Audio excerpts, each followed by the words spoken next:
Kisah musim dingin 1987. Tetangga cantik suami meminjam beras. Ibuku langsung memarahi dan mengusirnya di depan semua orang. Tapi malam itu, ibu menyuruhku diam-diam menggotong karung beras ke rumahnya lewat pintu belakang. Saat aku membuka pintu dan melangkah masuk, pemandangan di depanku membuatku tertegun. Mari kita simak bersama. Tahun itu, Bukit Pinus menghadapi musim dingin yang keras. Angin bertiup kencang melintasi ladang-ladang jagung yang tandus, membawa serta gerimis yang mengguyur selama seminggu penuh. Di dalam rumah beratap genteng yin-yang yang sudah pudar dimakan waktu. Aku dan ibuku duduk menghangatkan tangan di dekat api. Ibuku bernama Ibu Dewi, seorang janda yang sudah bertahun-tahun berjuang membesarkanku. Kayu bakar berderak. Api memantulkan cahaya pada wajah ibu yang penuh kerutan dan kelelahan. Aku terus menambahkan kayu bakar ke perapian. Sesekali menggosok kedua tangan agar tidak kedinginan. Keheningan desa miskin itu tiba-tiba pecah oleh ketukan ragu-ragu dari luar gerbang. Ketukan itu tidak berirama jelas. Hanya beberapa kali ketukan pelan lalu hening. Seolah-olah orang di luar gemetar atau ragu-ragu. Ibuku mengerutkan kening melihat ke kegelapan malam. Ia menyuruhku keluar untuk membuka gembok gerbang dan melihat siapa yang mengetuk pintu selarut ini. Aku mengenakan jaket katun lama, memakai sandal jepit, dan berlari ke halaman. Saat pintu kayu terbuka sedikit, aku mengenali orang yang berdiri di bawah hujan itu adalah Ibu Fitri. Ibu Fitri adalah tetangga tepat di sebelah rumahku. Ia mengenakan syal wol lembut yang sudah usang di kepala. Pakaian kain kasarnya basah kuyup oleh air hujan. Ia berdiri memeluk lengannya. Matanya merah bengkak. Suaminya, Pak Budi, adalah seorang pria yang ramah dan sederhana. Pak Budi baru saja meninggal kurang dari sebulan yang lalu karena kecelakaan di tambang batu di kabupaten. Kepergiannya yang mendadak meninggalkan Ibu Fitri dengan 3 anak kecil, Denny 8 tahun, Tutik 6 tahun, dan Mita yang baru berumur 3 tahun. Rasa sakit kehilangan suami belum sempat reda. Kemiskinan dan kelaparan sudah mengepung ibu dan anak-anak itu. Situasi semakin tragis ketika uang santunan atas kematian Pak Budi diincar oleh orang jahat. Pihak pemilik tambang memberikan kompensasi 10 juta rupiah. Tetapi melalui tangan Pak Kiki, Ketua Dusun Bukit Pinus, uang itu hanya tersisa 4 juta rupiah.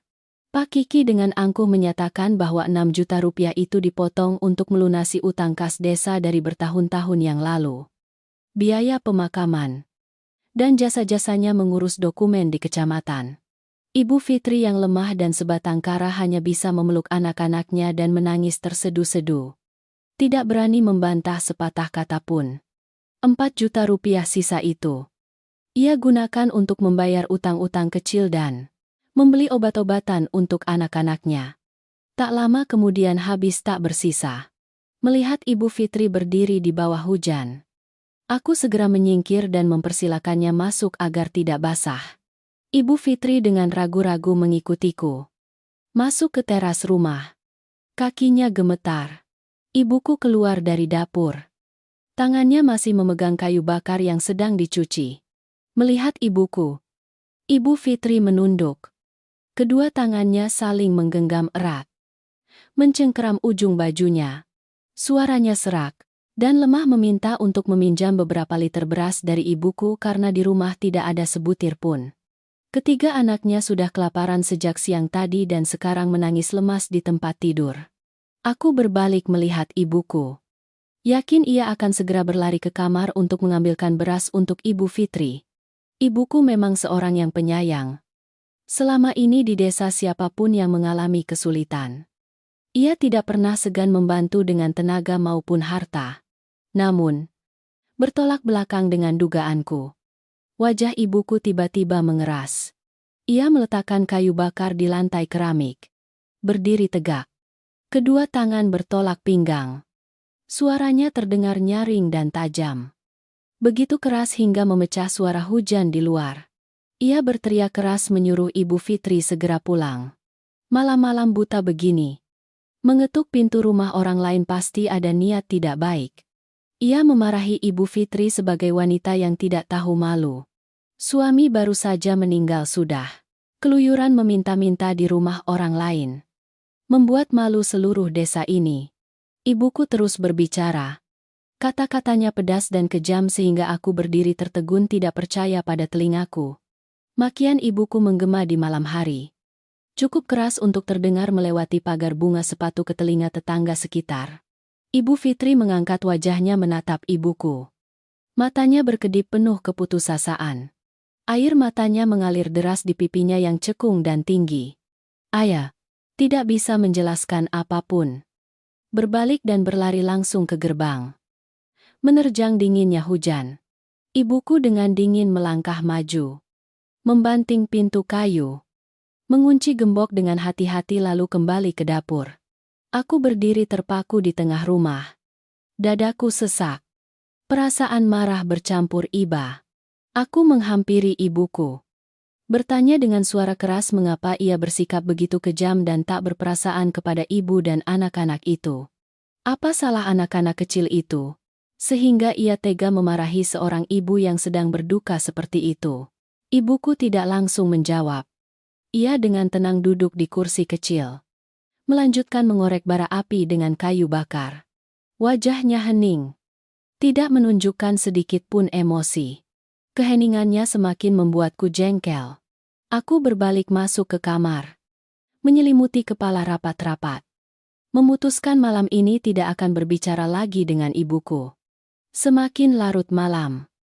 Suasana semakin hening. Hanya terdengar suara.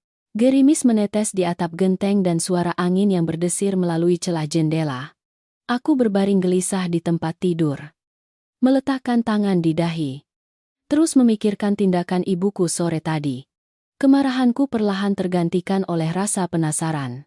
Aku tahu karakter ibuku lebih dari siapapun. Ia tidak pernah tak berperasaan.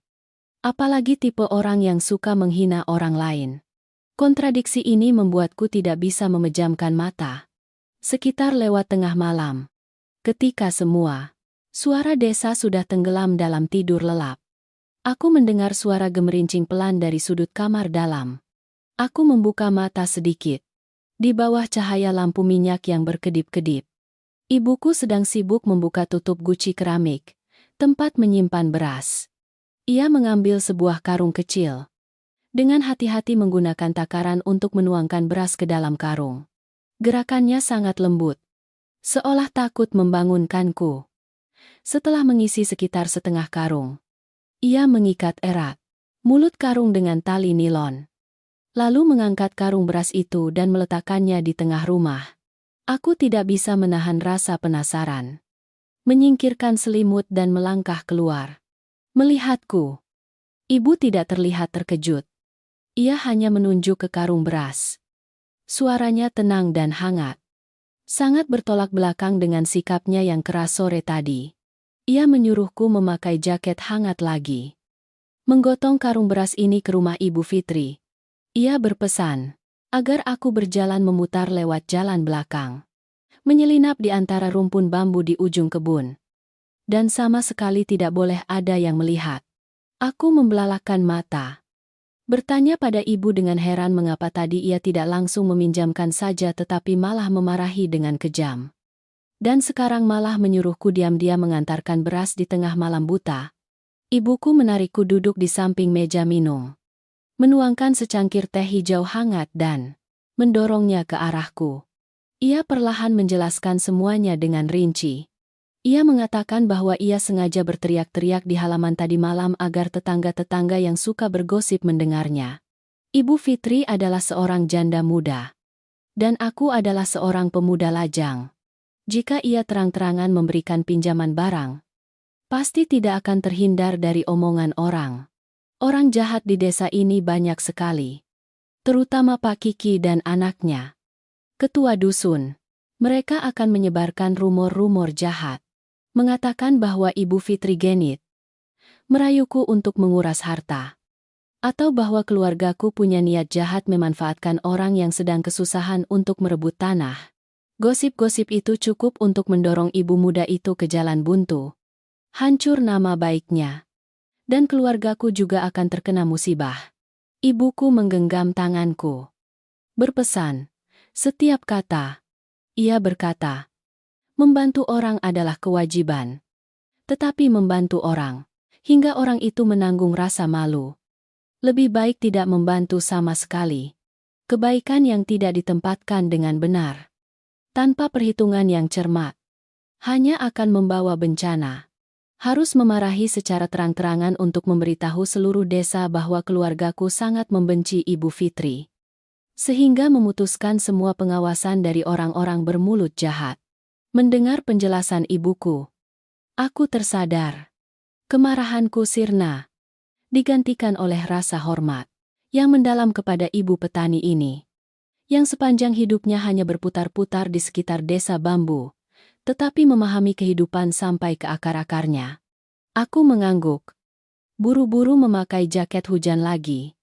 Memakai sepatu bot karet. Lalu mengangkat karung beras seberat sekitar 20 kilogram di pundakku. Aku keluar rumah. Menutup gerbang dengan hati-hati. Hujan gerimis membuat jalan tanah liat menjadi sangat licin. Aku menyusuri pagar bunga sepatu. Memutar lewat jalan belakang. Tanpa cahaya bulan. Aku harus memicingkan mata untuk melihat jalan agar tidak terperosok ke dalam genangan air. Lumpur menempel erat di sol sepatu bot membuat setiap langkah menjadi berat. Terkadang kakiku terpeleset dan aku terjatuh ke depan. Kedua lututku membentur lumpur yang lengket. Meskipun begitu, aku tetap memeluk erat karung beras di dadaku. Bertekad tidak akan membiarkan sebutir pun beras terkena air hujan. Melewati jalan berkelok-kelok, melewati rumpun bambu berduri yang lebat. Akhirnya aku berhasil menyelinap ke dinding tanah di belakang rumah Ibu Fitri.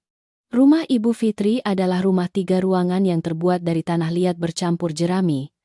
Atapnya yang terbuat dari daun sudah banyak yang rusak.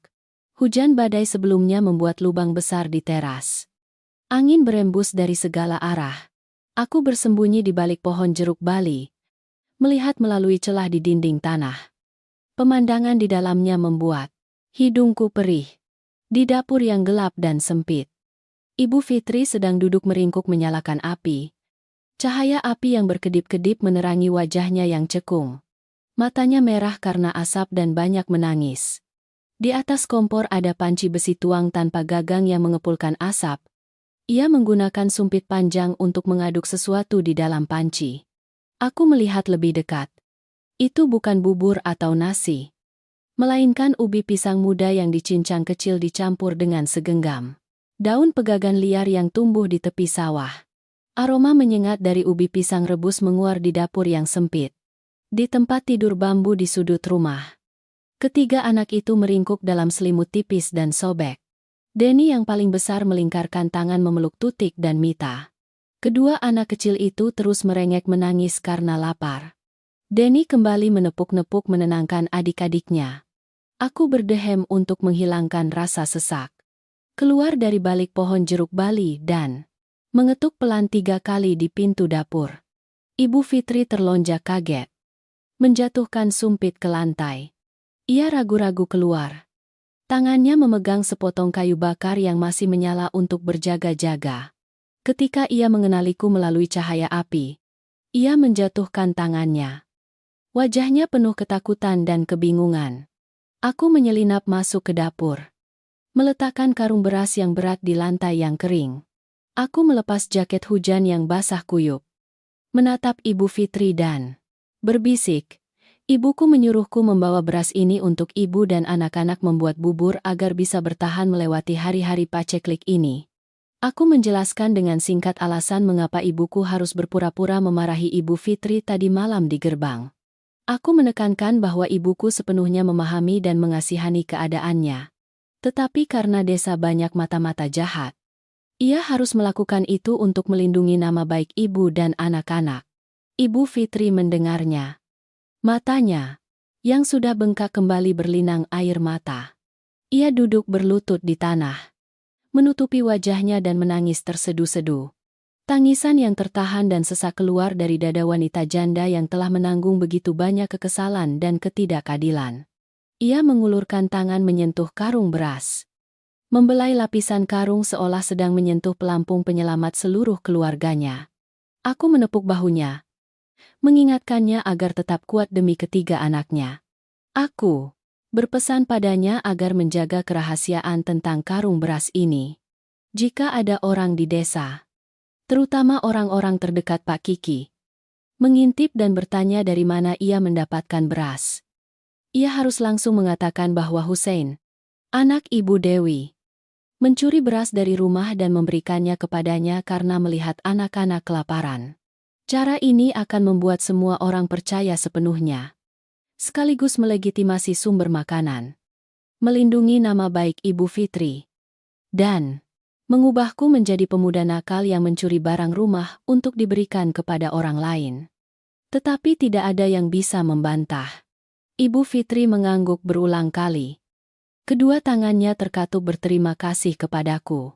Aku menghentikannya, menyuruhnya segera mengambil beras untuk dimasak menjadi bubur encer untuk anak-anak agar perut mereka tidak kosong. Buang saja bubur ubi pisang pahit itu. Takut anak-anak makan nanti sakit perut. Setelah semua selesai, aku berpesan padanya untuk mengunci pintu dengan hati-hati, lalu segera pergi melalui jalan yang sama. Angin utara masih bertiup kencang. Tetapi ketika aku melangkah di jalan berlumpur untuk kembali, hatiku terasa ringan. Perasaan hangat menyebar menghilangkan dinginnya malam. Aku berjalan memutar melewati tepi sawah untuk menghindari bertemu orang di desa. Ketika melewati jalan rumah Pak Kiki, ketua dusun, aku tiba-tiba mendengar gonggongan anjing yang keras. Lonceng desa baru saja berbunyi pukul 2 pagi. Jam segini rumah ketua dusun masih terang benderang. Aku penasaran. Berjalan perlahan dan bersembunyi di balik tumpukan jerami besar di luar gerbang rumahnya. Pintu kayu jati terbuka sedikit. Cahaya lampu neon terpancar ke halaman berkeramik.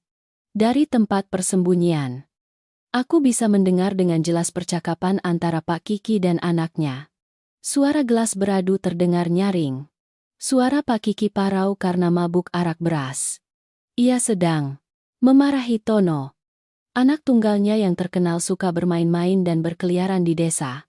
Pak Kiki menepuk-nepuk pahanya, tertawa terbahak-bahak memuji rencananya yang sempurna. Ia dengan bangga menceritakan tentang uang santunan Pak Budi.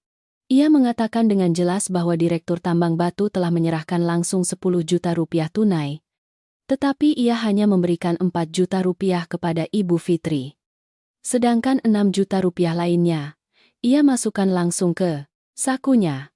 Ia memperhitungkan bahwa dengan 4 juta rupiah itu, Ibu Fitri dan anak-anaknya melunasi utang pupuk dan pakan babi dari awal tahun. Maka di rumah tidak akan tersisa 10.000 rupiah pun untuk membeli kecap. Mendengar ini, darahku mendidih. Aku mengepalkan kedua tangan erat-erat. Kuku-kukuku menusuk telapak tanganku. Ketua dusun yang keji ini berani-beraninya memotong uang santunan nyawa orang mati. Mendorong keluarga orang lain ke dalam kemiskinan. Yang parah, percakapan di dalam terus berlanjut. Dan apa yang dikatakan Tono selanjutnya semakin membuatku muak. Tono tertawa cekikikan menyarankan ayahnya untuk melaksanakan langkah selanjutnya dari rencana itu. Ia menyuruh Pak Kiki menghapus nama keluarga Ibu Fitri dari daftar keluarga miskin penerima bantuan beras lebaran tahun ini dari kecamatan. Mereka memperhitungkan bahwa ketika jalur kehidupan mereka terputus tanpa bantuan beras, Ibu Fitri dan anak-anaknya akan terperosok ke dalam kesulitan. Saat itu, Pak Kiki akan menggunakan statusnya sebagai ketua dusun untuk menyita kebun warisan seluas 2 sau ukuran tanah milik keluarga Ibu Fitri. Tidak berhenti di situ. Tono menunjukkan sifat bejatnya. Ia berbisik kepada ayahnya bahwa ia sudah lama mengincar Ibu Fitri. Ia menunggu sampai Ibu Fitri berada di ambang keputusasaan. Memohon-mohon kepada mereka. Ia akan memberikan syarat agar Ibu Fitri melayani nafsu bejatnya untuk mendapatkan beberapa kilogram beras agar anak-anaknya tidak mati kelaparan. Pak Kiki mendengar anaknya berkata demikian. Bukan hanya tidak melarang, tetapi malah tertawa terbahak-bahak setuju. Memarahi anaknya dengan manja sebagai anak licik. Aku berdiri di belakang tumpukan jerami. Seluruh tubuhku gemetar karena marah.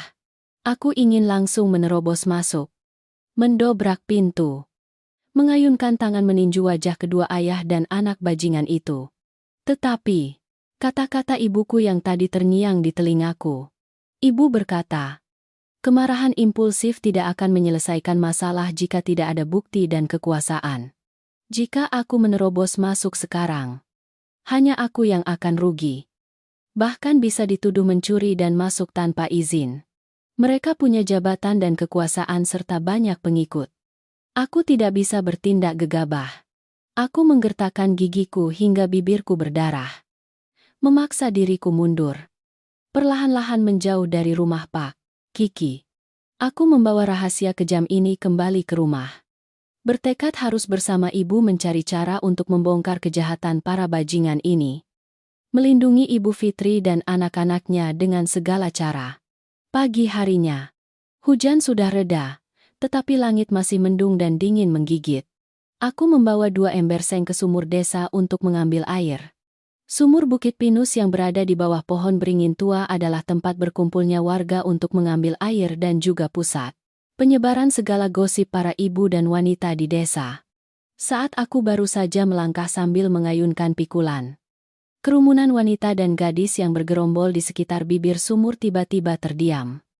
Menatapku dengan mata ingin tahu dan penuh arti. Ibu Ratna, seorang wanita yang terkenal cerewet dan banyak bicara, menjatuhkan gayung air dengan bunyi nyaring ke lantai keramik.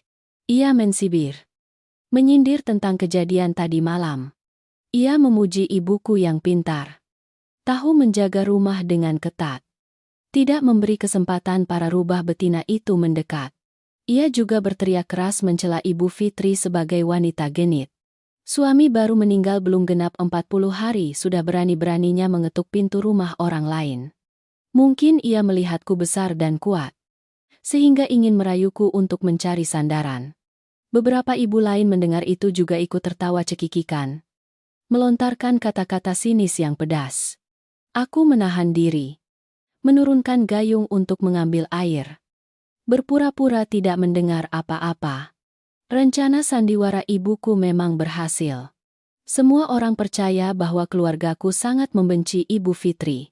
Namun, masalah tidak berhenti di situ. Tono, anak Pak Kiki, tiba-tiba datang dengan gaya angkuh. Mulutnya mengulum tusuk gigi. Kedua tangannya dimasukkan ke saku celana, melewati kerumunan wanita.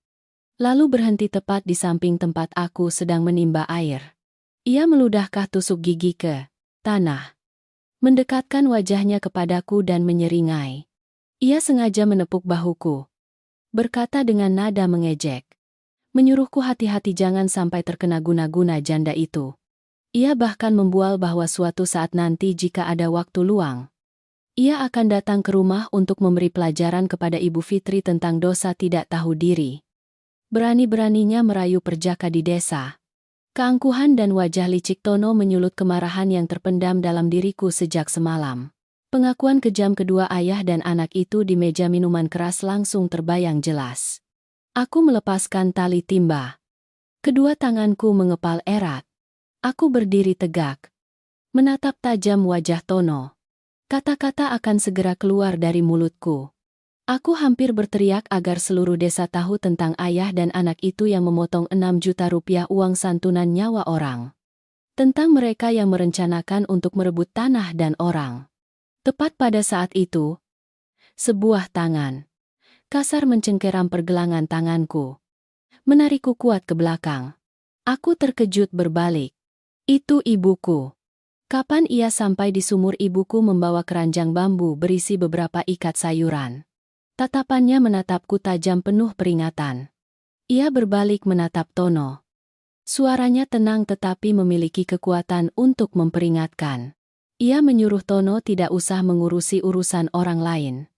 Suruh ia pulang mengurusi urusannya sendiri sampai selesai.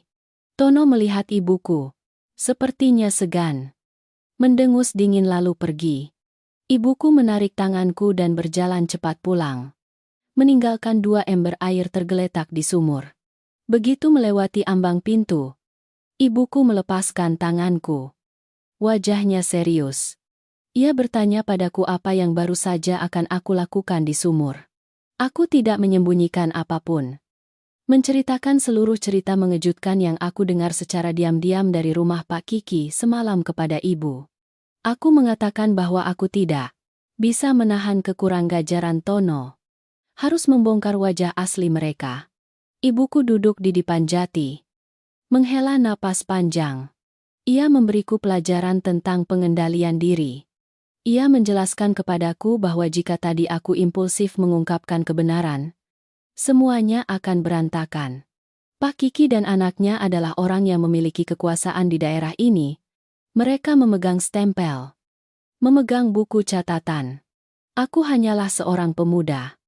Perkataanku tidak akan ada yang percaya. Aku berbicara tanpa bukti. Mereka akan menuntut balik keluargaku dengan tuduhan memfitnah pejabat. Saat itu, keluargaku akan hancur lebur. Bahkan mereka akan bertindak untuk menghancurkan bukti dan membalas dendam kepada keluargaku dan keluarga Ibu Fitri dengan cara yang lebih brutal. Ia menegaskan bahwa mereka yang berbuat jahat pasti akan menerima balasan. Tetapi bukan dengan berteriak di sumur. Ia berpesan padaku untuk mengumpulkan bukti. Harus bertindak dengan cerdik dan mendadak. Hal terpenting saat ini adalah menjaga agar Ibu Fitri dan ketiga anaknya selamat melewati musim dingin ini. Berkat kemarahanku yang nyaris meledak hari ini, Tono akan curiga dan merasa tidak nyaman. Mungkin mereka akan menunda rencana untuk menindas Ibu Fitri untuk sementara waktu. Ibu menepuk bahuku, menyuruhku menyiapkan sepeda. Hari ini naik ke kota kabupaten untuk menemui paman guna merencanakan penyamaran. Membeli bahan makanan jangka panjang. Dan sama sekali tidak boleh ada celah sedikit pun. Ibuku masuk ke kamar, mengeluarkan dari bawah peti sebuah tas kain parasut berwarna hijau tentara. Ia dengan hati-hati mengeluarkan beberapa lembar uang kertas yang sudah rapi, merapikannya lalu memberikannya kepadaku. Ia menyuruhku membawa sepeda Tonghet sepeda buatan Vietnam ke halaman. Mengikatkan 2 keranjang besar lagi ke bagian belakang dengan tali karet. Hari ini hujan masih deras. Jalan tanah liat menjadi kental dan menempel erat di ban sepeda, sehingga sangat sulit untuk dilewati. Tetapi pembelian bahan makanan tidak bisa ditunda 1 hari pun lagi. Setengah karung beras semalam yang aku bawa ke rumah Ibu Fitri hanya cukup untuk ibu dan anak-anak makan bubur encer selama 3 atau 4 hari. Ibuku berpesan kepadaku dengan sangat cermat sebelum berangkat. Ia menyuruhku mengayuh sepeda lurus ke agen pembelian hasil pertanian Paman Bayu di kota kabupaten. Paman Bayu adalah adik kandung ibuku. Orangnya ramah dan dermawan. Sesampai di sana, aku harus menyuruh paman mengeluarkan lebih dari 10 kilogram beras pecah yang paling murah. Bercampur sekam pun tidak apa-apa. Sekalian membeli beberapa ikat ubi singkong kering yang sudah berjamur. Jika Paman Bayu bertanya mengapa membeli begitu banyak barang buangan, aku hanya perlu menjawab 1 kalimat bahwa di rumah sedang senggang. Ibuku ingin menambah ternak babi untuk dijual akhir tahun agar ada uang untuk lebaran. Jadi perlu membeli barang sisa untuk dimasak sebagai pakan. Ibuku menjelaskan secara rinci alasan harus menggunakan taktik ini. Di desa miskin ini, rumah siapapun yang punya makanan berlebih akan diintai. Jika aku membeli beras putih, beras bagus kembali ke rumah, pasti mata-mata Pak Kiki akan curiga. Mereka akan bertanya-tanya mengapa keluarga yang sedikit orangnya membeli begitu banyak beras lalu dari situ melacak jalur pasokan untuk Ibu Fitri dan anak-anaknya. Sebaliknya, jika aku hanya membeli limbah pertanian, orang desa akan berpikir bahwa keluargaku sedang menyiapkan pakan untuk babi. Gosip orang terkadang sangat rumit. Tetapi jika tahu cara mengarahkannya, ia justru bisa menjadi tameng yang paling kuat.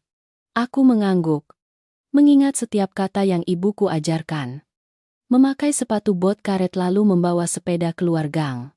Jarak dari dusun Bukit Pinus ke kota kabupaten hampir 10 kilometer. Biasanya mengayuh sepeda hanya membutuhkan waktu sekitar setengah jam. Tetapi hari ini jalan yang licin membuatku harus mengayuh dengan susah payah selama lebih dari 1,5 jam baru sampai di sana. Toko Paman Bayu terletak tepat di pinggir jalan raya.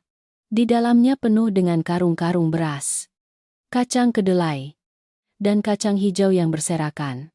Melihatku mengayuh sepeda dengan jas hujan basah kuyup masuk, Paman Bayu meletakkan buku, catatan dan berlari menyambutku. Paman Bayu membersihkan butiran hujan yang menempel di bajuku. Menepuk bahuku bertanya bagaimana kabar ibuku di rumah akhir-akhir ini sehingga menyuruhku mengantar barang saat cuaca seburuk ini. Aku dengan tenang mengulangi persis kata-kata yang ibuku pesankan. Aku mengatakan bahwa ibuku di rumah sedang senggang sehingga berencana untuk membangun kandang dan memelihara 10 ekor babi lagi untuk dijual menjelang Lebaran. Iya. Menyuruhku datang meminta Paman Bayu apakah ada beras pecah atau ubi singkong berjamur yang tidak laku. Tolong dijual murah agar aku bisa membawanya pulang untuk dimasak sebagai pakan. Paman Bayu mendengarnya tanpa sedikit pun curiga. Ia membawaku ke gudang di belakang, menunjuk ke tumpukan karung yang berserakan di sudut dinding. Ia mengatakan bahwa ini semua adalah beras pecah yang sedikit lembab sehingga tidak bisa dijual ke pabrik mie. Di sebelahnya ada juga ubi kering yang sudah menghitam karena terkena hujan. Ia mengatakan jika di rumah memelihara babi, membawa tumpukan ini pulang adalah yang paling masuk akal. Ia hanya mengambil harga pokok. Setengah menjual, setengah memberi. Aku memberikan uang yang ibuku berikan kepada paman. Totalnya hanya kurang dari 50.000 rupiah untuk bahan makanan ini. Aku dan paman dengan susah payah mengangkat karung-karung itu, membaginya rata ke dalam 2 keranjang yang diikat erat di kedua sisi sepeda. Perjalanan pulang barulah tantangan sebenarnya. Sepeda yang penuh dengan barang bawaan yang berat melengkung di jalan tanah berlumpur. Aku harus mengerahkan seluruh kekuatanku di kedua lengan untuk menjaga keseimbangan setang agar tidak miring. Ketika sampai di ujung dusun Bukit Pinus, hari sudah sore. Seperti yang ibuku duga, sekelompok orang yang suka bergosip di desa sedang berkumpul di sana. Melihatku membungkuk mendorong sepeda yang penuh dengan karung. Ibu Ratna yang kebetulan lewat bertanya dengan nada tajam. Ia mengacungkan dagunya bertanya, "Apa yang aku bawa sampai begitu berat?" Ban sepedanya sampai kempes. Aku menghentikan sepeda, menyeka keringat di dahiku. Sengaja berbicara sangat keras agar semua orang di sekitar bisa mendengarnya. Aku berkata, "Aku baru saja mengayuh sepeda ke kota kabupaten untuk membeli sedikit beras pecah dan ubi berjamur untuk pakan babi. Bu, ibuku berencana untuk memelihara beberapa ekor babi lagi untuk dijual menjelang Lebaran, jadi membeli barang sisa saja yang murah." Ibu Ratna mendekat, mengambil sedikit beras pecah yang tumpah di tutup keranjang, menciumnya, dan melihat bahwa itu memang bau beras berjamur. Ia mencibir mencela lalu berbalik berbicara dengan orang-orang di sebelahnya, menunjukkan pujian bahwa keluargaku rajin bekerja. Di hari yang dingin seperti ini masih sibuk menyiapkan pakan untuk ternak. Mata-mata lainnya juga dengan cepat mengabaikanku. Aku menghela napas lega, melanjutkan mendorong sepeda pulang. Rencana penyamaran ibuku telah berhasil dengan gemilang. Menciptakan perlindungan yang aman untuk menjaga kelangsungan hidup ibu dan 3 anak tetangga yang malang. Bahan makanan yang dibawa pulang dari agen Paman Bayu disimpan ibuku dengan hati-hati di kamar yang gelap. Sejak hari itu, aku resmi menjadi kurir yang beroperasi di malam hari. Pekerjaan ini menuntut kesabaran dan kehati-hatian yang mutlak. Setiap 3 hari, ibuku dengan rajin menyaring kembali karung-karung beras pecah. Ia membuang sekam dan kerikil kecil yang bercampur di dalamnya. Memilih bagian yang paling bersih untuk Ibu Fitri dan anak-anaknya. Bagian singkong kering yang lebih buruk ia cincang kecil dan dimasak bersama ampas beras untuk pakan babi sungguhan di kandang. Tujuannya agar tetangga yang lewat mencium bau pakan yang sedang dimasak di dapur tidak curiga. Ibuku menghitung dengan cermat setiap porsi makanan untuk tetangga. Ia berpesan kepadaku setiap kali hanya membawa 5 kilogram beras. Sama sekali tidak boleh lebih. Jika Ibu Fitri menyimpan terlalu banyak bahan makanan di rumah, dan orang suruhan Pak Kiki tiba-tiba masuk dan memeriksa, semuanya akan terbongkar. Ibuku juga dengan cermat menyiapkan makanan tambahan. Di samping bungkusan beras pecah, ia selalu membungkus beberapa ikat daun ubi jalar muda yang dipetik di sudut kebun. Beberapa buah labu siam atau kadang-kadang 1/4 kilogram udang kering yang dibeli di pasar. Ia mengatakan bahwa anak-anak yang sedang tumbuh besar makan nasi dicampur singkong terus-menerus akan sakit perut. Harus ada sedikit sayuran, sedikit lauk agar mereka mudah menelan. Suatu hari saat menjual beberapa butir telur ayam, ia berhasil membeli sekantung gula merah seharga 10.000 rupiah. Cepat-cepat menyelipkannya di tengah karung beras lalu berpesan kepadaku agar menyuruh Ibu Fitri membuat air hangat untuk Denny agar tidak batuk. Jalur pasokanku berlangsung sepenuhnya dalam kegelapan. Sekitar pukul 1 hingga 3 pagi adalah saat desa tenggelam dalam tidur paling lelap. Aku mengenakan pakaian gelap, membungkus bahan makanan dengan lapisan jas hujan nilon, agar tidak lembab karena embun malam. Aku tidak pernah berjalan di satu jalan yang sama. Hari ini aku merangkak melewati pagar bunga sepatu. Besok aku akan berjalan memutar melewati rumpun bambu berduri di belakang kuil desa. Ada malam-malam yang gelap gulita. Aku harus berpegangan pada tepi sawah yang licin, melangkah setapak demi setapak agar tidak menimbulkan suara. Aku ingat suatu malam di tanggal 5 kalender lunar. Langit gelap gulita. Aku baru saja menggotong karung beras dan menyelinap melewati tumpukan jerami tetangga ketika tiba-tiba anjing Pak Kiki lepas dari rantainya dan berlarian di gang. Ia mencium bau orang asing lalu menggonggong tak henti-hentinya. Aku ketakutan, berbaring telungkup di tanah berlumpur, menahan napas dan menempelkan tubuh ke pohon jeruk bali. Senter rumah Pak Kiki sesekali menyapu halaman. Aku menggertakkan gigi, memeluk erat karung beras. Tidak berani bergerak. Butuh hampir setengah jam. Anjing itu dimarahi oleh pemiliknya dan dipanggil masuk ke rumah. Barulah aku berani merangkak di tanah untuk sampai ke dinding rumah Ibu Fitri. Bahaya yang mengintai sepanjang tahun itu telah melatihku untuk memiliki keberanian dan kecepatan dalam menghadapi masalah tanpa gentar sedikit pun. Sesampai di sana, aku hanya mengetuk pelan 2 kali di tiang rumah. Ibu Fitri selalu terjaga menungguku. Ia hanya dengan lembut membuka gembok pintu, mengulurkan tangan menerima bungkusan. Ibu Fitri tidak lagi terlihat ketakutan dan lemah seperti hari-hari awal. Matanya perlahan menjadi lebih teguh. Ia menggenggam tanganku. Suaranya sesak, tetapi jelas berpesan kepadaku agar menyampaikan terima kasih kepada ibuku. Ia memberi kabar bahwa Denny sudah kembali berisi. Tutik dan Mita tidak lagi rewel menangis di malam hari. Aku berpesan padanya agar di siang hari tetap beraktivitas seperti biasa. Jika bertemu siapapun di gang, ia harus tetap menunjukkan sikap pasrah dan sedih. Ibuku berpesan kepadanya agar sama sekali tidak boleh ada asap dapur yang mengepul di siang hari. Hanya boleh memasak saat senja menjelang malam agar bercampur dengan asap dapur seluruh desa. Ibu Fitri menuruti dengan patuh.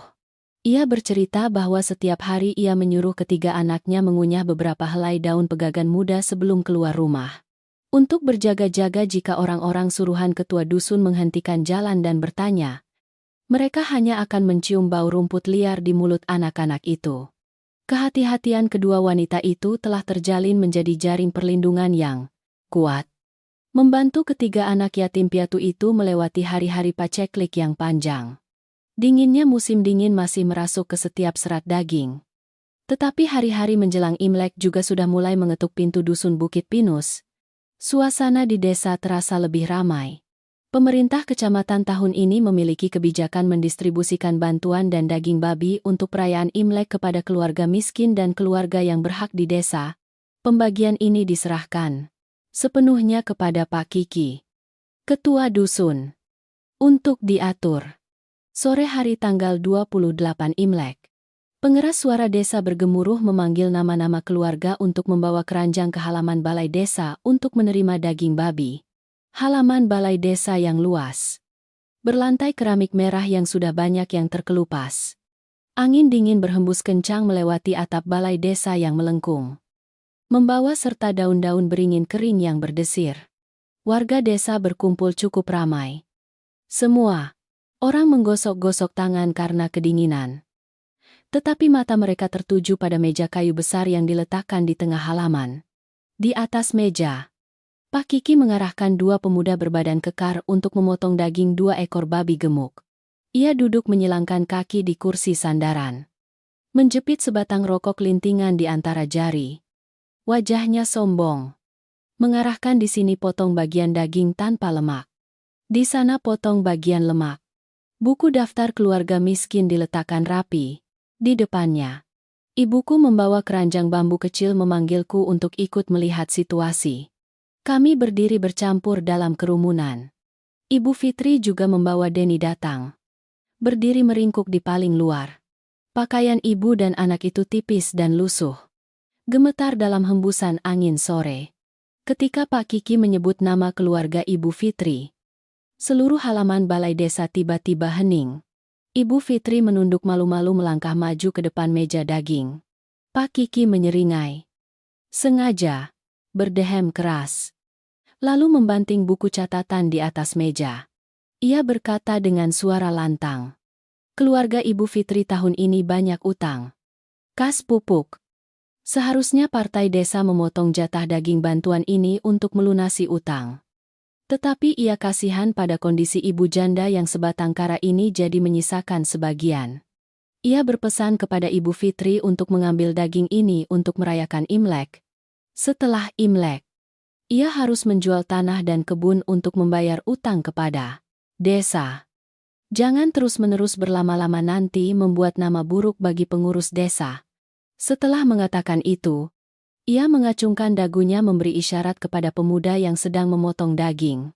Pemuda itu mengerti. Menggunakan golok untuk memotong sepotong lemak tipis. Lembek, penuh bulu dan kelenjar bengkak. Lalu melemparkannya langsung ke keranjang Ibu Fitri. Potongan lemak buruk itu sebenarnya adalah bagian yang akan dibuang untuk makanan anjing. Kini malah diberikan kepada keluarga miskin. Ibu Fitri melihat potongan lemak babi yang berbau busuk. Kedua tangannya gemetar hebat. Air matanya menetes deras ke lantai, keramik merah. Warga desa di sekitar berbisik-bisik. Semua merasa iba tetapi tidak ada yang berani membela karena takut pada kekuasaan ketua dusun yang kejam itu. Tepat ketika kekesalan mencapai puncaknya, ibuku membelah kerumunan dan melangkah maju. Langkahnya mantap. Wajahnya mengeras. Ibuku mendekati Ibu Fitri. Memasukkan tangan ke keranjang. Mengambil potongan lemak yang tipis itu. Dan melemparkannya dengan keras ke meja kayu besar di depan Pak Kiki. Ia membuka keranjang bambunya. Mengambil sepotong daging babi sandung lamur yang paling segar. Bagian tanpa lemak dan berlemak. Saling berselang-seling dengan rapi. Beratnya sekitar 2 kilogram yang baru saja ia terima. Ia dengan kuat menyodorkan potongan daging yang lezat itu ke tangan Ibu Fitri. Ibuku berbalik menatap. Langsung wajah Pak Kiki lalu berkata dengan lantang agar semua orang bisa mendengarnya. Ia berkata, Ibu Fitri membawa potongan daging ini pulang untuk dimasak semur bagi anak-anak untuk lebaran. Sedangkan potongan lemak busuk itu biarkan saja untuk anjing. Setiap orang pasti pernah mengalami masa-masa sulit. Suaminya baru saja meninggal. Jika tetangga tidak saling membantu, mengapa malah menggunakan kekuasaan untuk menindas dan menghinakan ibu dan anak-anak di tengah keramaian?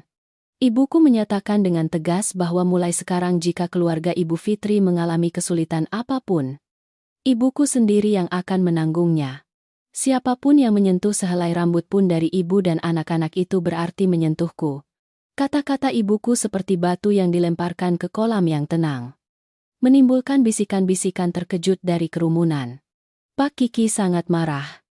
Wajahnya merah padam seperti ayam jago. Ia membanting meja dan berdiri. Berniat untuk berteriak-teriak.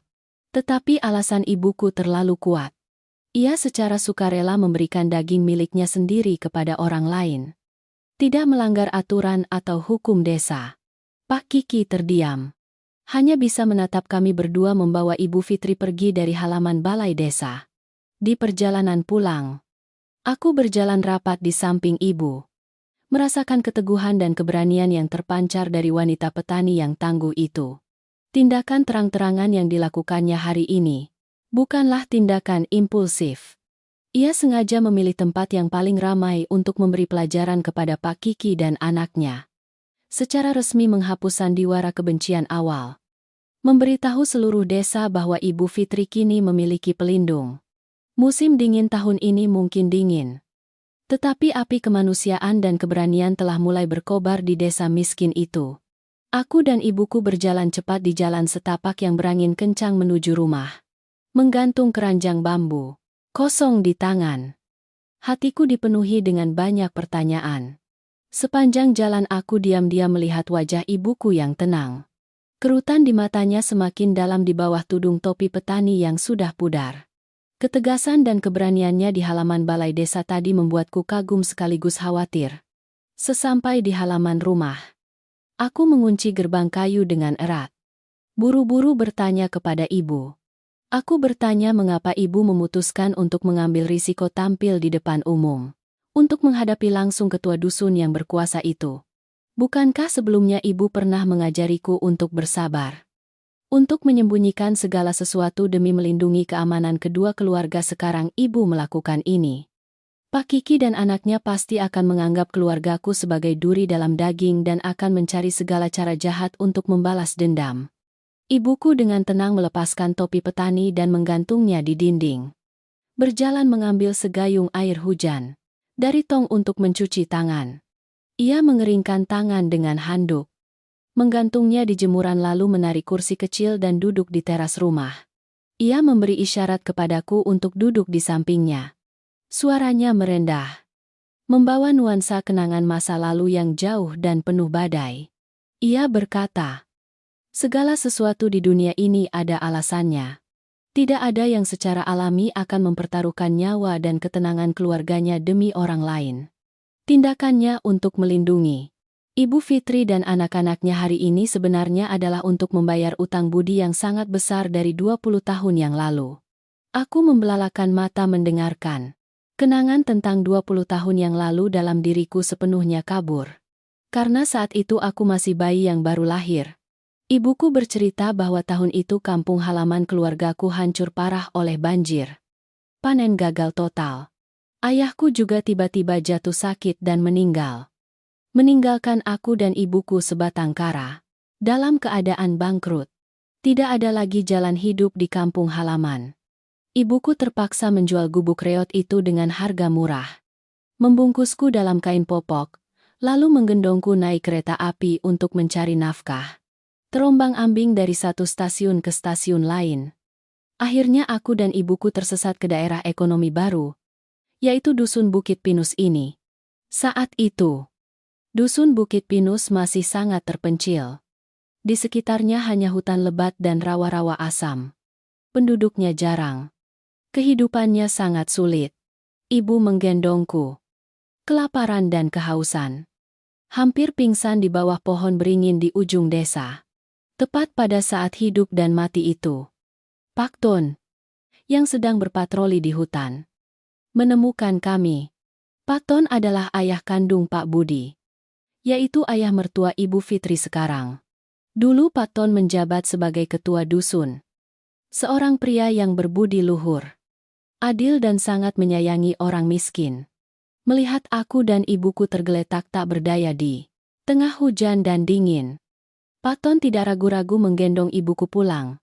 Ia menyuruh istrinya memasak bubur dengan jahe dan daun bawang. Menyuapi kami sedikit demi sedikit untuk menyelamatkan nyawa kami. Ketika mengetahui aku dan ibuku tidak punya rumah, Pak Ton berdiri memimpin rapat pengurus desa, menggunakan reputasi pribadinya untuk menjamin agar kami berdua bisa mendapatkan kartu keluarga dan tinggal di desa. Tidak hanya itu, ia juga menggerakkan pemuda di desa untuk menebang bambu, memotong atap daun, membangunkan gubuk sementara untuk aku dan ibuku berlindung dari hujan dan panas. lalu memotong sebagian tanah kas desa dan memberikannya kepada ibuku seluas 1 sa ukuran tanah untuk tempat tinggal jangka panjang. Ibuku berlinang air mata ketika menceritakan kembali gambar Pak Ton membawa 1/2 kilogram beras yang sudah disangrai ke gubuk untuk membantu aku dan ibuku di hari-hari awal kami tiba. Ayah berpesan kepada ibuku agar tetap tinggal di sini, membuka lahan dan berusaha. Penduduk desa miskin ini, jika lapar akan kelaparan bersama, jika kenyang akan berbagi bersama. Bertekad tidak akan membiarkan siapapun mati di jalan.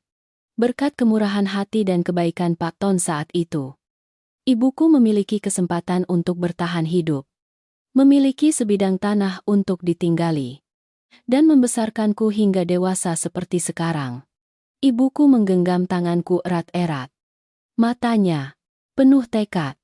Ia berkata, sebagai manusia yang hidup di dunia ini, harus tahu berterima kasih. Utang budi menyelamatkan nyawa sangat berat seperti Gunung Everest. Sampai mati pun tidak boleh dilupakan. Sekarang Pak Ton sudah meninggal. Pak Budi juga baru saja meninggal karena kecelakaan. Harta benda keluarga mereka direbut oleh orang jahat. Menantu perempuan dan cucu-cucu dari dermawan sedang diambang kelaparan dan kedinginan. Jika ia menutup mata, hanya mementingkan dirinya sendiri, di mana letak moralitas sebagai manusia? Ia menegaskan bahwa membongkar wajah Pak Kiki di tengah balai desa hari ini adalah pernyataan perang terbuka agar para bajingan itu mengerti bahwa keluarga Ibu Fitri tidak sendirian. Kemarahan warga desa telah mulai tersulut. Pak Kiki tidak akan berani menggunakan kekuasaan, bertindak sewenang-wenang seperti sebelumnya. Aku duduk terdiam mendengarkan setiap pelajaran yang mendalam dari ibuku. Kisah budi baik di masa lalu seperti api yang menyalakan keberanian di dadaku. Aku tiba-tiba menyadari bahwa kebaikan bukan hanya rasa kasihan sesaat, tetapi juga kelanjutan dari nilai-nilai kemanusiaan dari satu generasi ke generasi berikutnya. Aku berjanji kepada ibu akan terus melindungi Ibu Fitri dan anak-anaknya sampai akhir, terlepas dari segala bahaya yang ditimbulkan oleh Pak Kiki dan anaknya.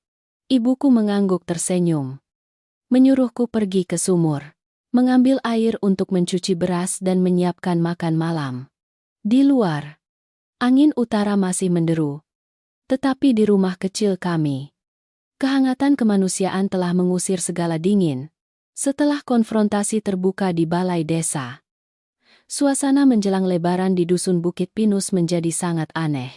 Pak Kiki dan anaknya di luar tampak diam, tetapi di dalamnya mereka diam-diam menyebar mata-mata mengintai di sekitar rumahku dan rumah Ibu Fitri. Ibuku berpesan kepadaku agar bertindak sangat hati-hati. Pemberian bantuan di malam hari tetap berlangsung. Tetapi aku harus terus-menerus mengubah arah perjalanan, menggunakan kode ketukan pintu yang baru setiap hari untuk menghindari terbongkar. Waktu berlalu. Hari-hari menjelang Lebaran juga telah berlalu. Dusun Bukit Pinus memasuki malam purnama bulan pertama. Malam ini bulan bersinar terang benderang menerangi setiap selai daun di puncak pohon jeruk bali di kebun. Bulan terang adalah kerugian besar untuk pergerakan rahasia. Ibuku memasak sepanci bubur kacang hijau manis dengan gula merah yang sangat harum. Ia dengan hati-hati menyendokkan bubur penuh ke dalam mangkuk besar. Menyuruhku membawanya ke rumah Ibu Fitri untuk ketiga anaknya merayakan malam purnama. Ia berpesan kepadaku agar berjalan rapat ke dinding pagar untuk memanfaatkan bayangan pepohonan menutupi pandangan. Dengan membawa mangkuk bubur yang masih mengepulkan asap, aku diam-diam melangkah melewati pagar bunga sepatu. Ketika aku baru saja menyelinap masuk ke teras rumah Ibu Fitri, aku menggunakan jariku mengetuk pelan 3 kali pendek, 2 kali panjang di dinding bambu. Pintu dapur segera terbuka sedikit. Ibu Fitri dengan cepat menarikku masuk, lalu mengunci gerendelnya erat-erat. Anak-anak kecil mencium bau bubur harum lalu bersorak gembira. Denny mengambil sendok membagi bubur kepada kedua adiknya. Wajahnya langsung cerah, melihat anak-anak itu senang makan. Aku merasa semua kelelahan mengintai juga sepadan. Namun, kebahagiaan belum berlangsung lama ketika dari luar gang terdengar suara langkah kaki yang berdebam dan gonggongan anjing yang riuh. Aku terkejut. Buru-buru menempelkan telinga ke dinding tanah untuk menguping. Suara tawa terbahak-bahak Tono yang familiar terdengar jelas. Bersamanya adalah Rahmat, seorang preman kambuhan yang sering berkumpul berjudi dan mabuk-mabukan di ujung desa. Mereka berdua sedang mabuk berat. Tangan memegang senter yang disorotkan sembarangan langsung ke pintu rumah Ibu Fitri. Suara Tono melengking penuh kecurigaan. Ia sengaja berbicara sangat keras agar tetangga di sekitar bisa mendengarnya. Ia memanggil Rahmat untuk menangkap basah janda genit yang menyembunyikan pria di rumah. Ia mengatakan bahwa beberapa malam ini ia mengintai dan tahu ada orang yang diam-diam menyelinap masuk ke rumah ini. Ia mengancam akan mendobrak pintu, menyeret pasangan cabul itu ke tengah balai desa agar semua orang bisa mencela dan mencoreng nama baik mereka. Mendengar kata-kata fitnah kotor itu, darahku mendidih hingga ke ubun-ubun. Aku berniat untuk segera keluar dan bertarung mati-matian dengan mereka. Tetapi Ibu Fitri dengan cepat menarikku kembali. Wajah Ibu Fitri saat itu tidak lagi menunjukkan ketakutan dan kelemahan seperti biasanya. Matanya memerah menyala penuh kemarahan yang memuncak. Ia menyuruhku duduk di sudut tersembunyi di belakang tumpukan padi, memberi isyarat kepadaku agar sama sekali tidak boleh bersuara atau menunjukkan wajah. Jika aku muncul saat ini, itu sesuai dengan niat mereka. Nama baiknya akan hancur total. Dan keluargaku juga akan menanggung rasa malu. Ia meraih pikulan kayu jati yang berdiri di sudut dapur. Menggenggamnya erat-erat lalu melangkah dengan cepat ke arah pintu utama. Setelah Tono selesai mengumpat, Ibu Fitri tiba-tiba menarik gerendel dan membanting pintu kayu hingga mengeluarkan bunyi gedebuk. Ia berdiri tegak di ambang pintu. Cahaya bulan menyoroti sosoknya yang kurus tetapi penuh keberanian sebagai seorang ibu yang melindungi sarangnya. Ia mengangkat tinggi pikulan itu, menunjuk langsung ke wajah Tono dan Rahmat yang berdiri congkak di halaman. Suara Ibu Fitri terdengar nyaring dan jelas, membelah keheningan malam di dusun Bukit Pinus. Ia berteriak keras bertanya apakah mereka adalah hewan sehingga di tengah malam buta menerobos masuk rumah janda dan membuat keributan.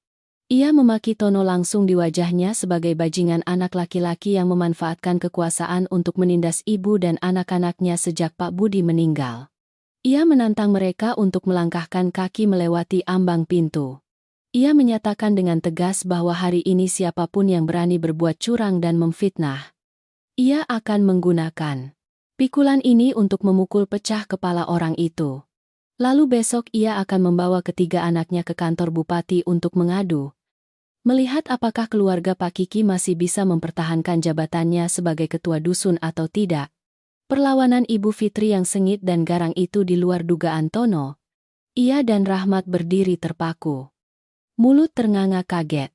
Mereka terbiasa menindas orang yang lemah. Mereka mengira Ibu Fitri akan ketakutan, menangis dan memohon-mohon.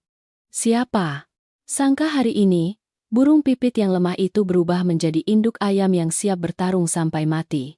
Teriakan Ibu Fitri yang terlalu keras membuat tetangga sekitar mulai menyalakan lampu, membuka pintu dan melihat ada apa. Melihat situasi yang tidak menguntungkan, warga desa mulai memperhatikan. Tono terkejut mundur beberapa langkah. Ia gagap mengucapkan beberapa umpatan lemah, menyebut Ibu Fitri sebagai wanita cerewet. Lalu berbalik menyuruh Rahmat mundur agar tidak memperkeruh suasana.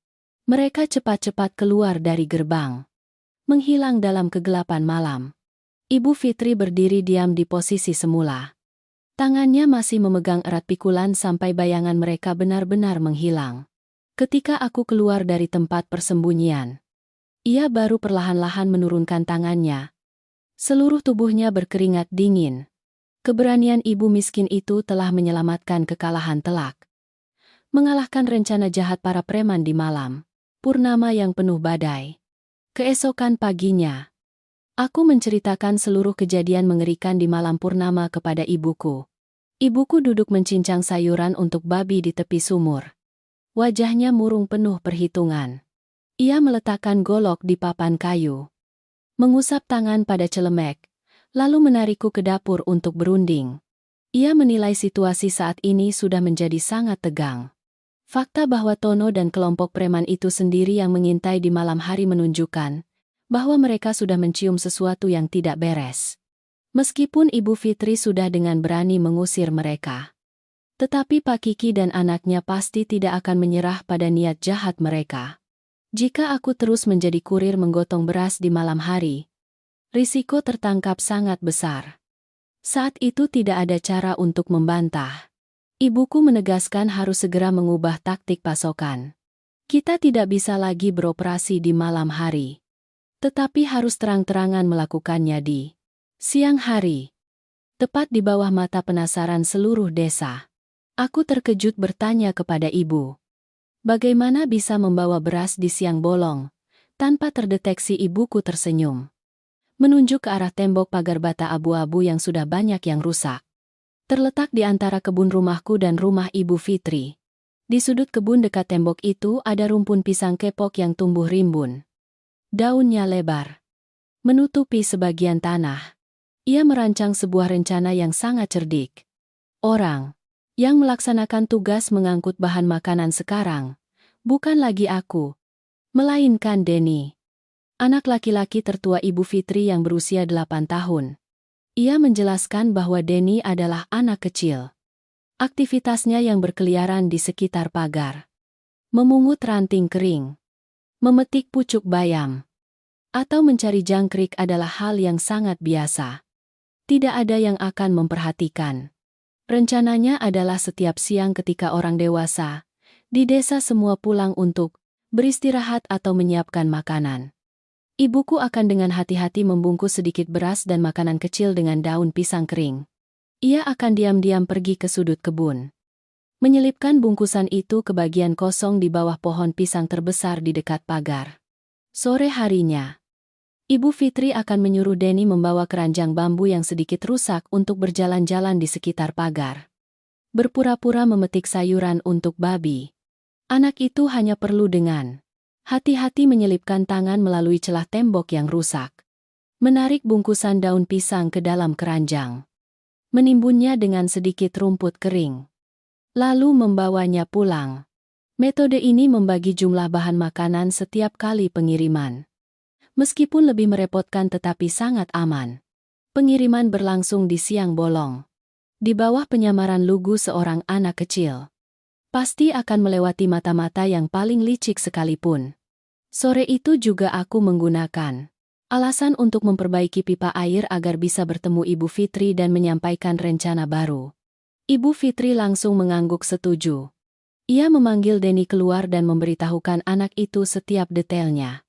Denny, meskipun baru berusia 8 tahun, karena kemiskinan, ia menjadi lebih dewasa dan memahami banyak hal dibandingkan anak-anak seusianya. Mata hitam legam anak itu menatapku dengan seksama. Ia mengangguk dengan tegas, berjanji akan melakukan persis seperti yang Ibu Dewi dan Paman Hussein pesankan. Keesokan harinya, rencana baru resmi dijalankan. Aku berdiri di balik celah jendela rumahku untuk mengamati. Tepat pukul 3 sore, Denny membawa keranjang bambu dan berjalan perlahan ke tepi tembok. Anak itu berakting dengan sangat baik. Ia membungkuk, dengan hati-hati memetik setiap pucuk bayam liar yang tumbuh di dekat tepi keramik. Sesekali ia berdiri tegak, menyeka keringat di dahinya, melihat sekeliling dengan wajah polos. Ketika tidak ada seorang pun di sekitar, Denny mendekati rumpun pisang. Tangannya yang kecil dengan cepat masuk melalui lubang di tembok, meraih bungkusan daun pisang, menyembunyikannya di bawah pangkal pohon lalu menariknya ke dalam keranjang.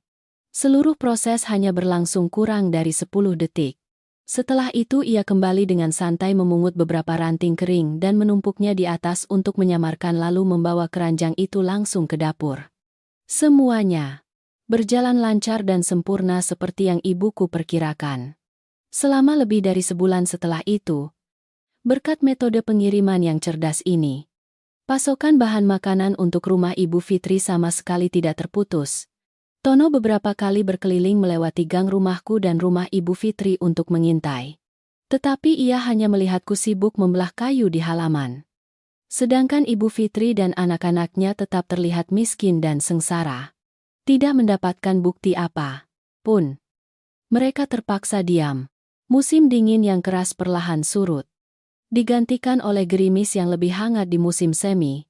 Berkat kecerdikan ibuku dan kerjasama Denny yang harmonis, kami telah menciptakan lapisan perlindungan yang kuat. Menjaga api kehidupan bagi ketiga anak yatim piatu itu melewati masa-masa tersulit. Masa tenang yang terlupakan belum berlangsung lama. Ketika bencana kembali menimpa wanita janda itu tepat di malam badai yang dahsyat. Gelombang dingin yang parah di akhir musim tiba-tiba melanda dusun Bukit Pinus. Langit yang tadinya cerah tiba-tiba tertutup awan hitam pekat di seluruh penjuru.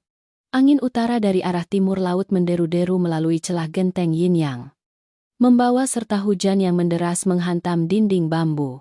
Malam itu aku sedang meringkuk di dalam selimut tebal ketika mendengar ketukan pintu yang bertubi-tubi berpadu dengan suara angin menderu di luar.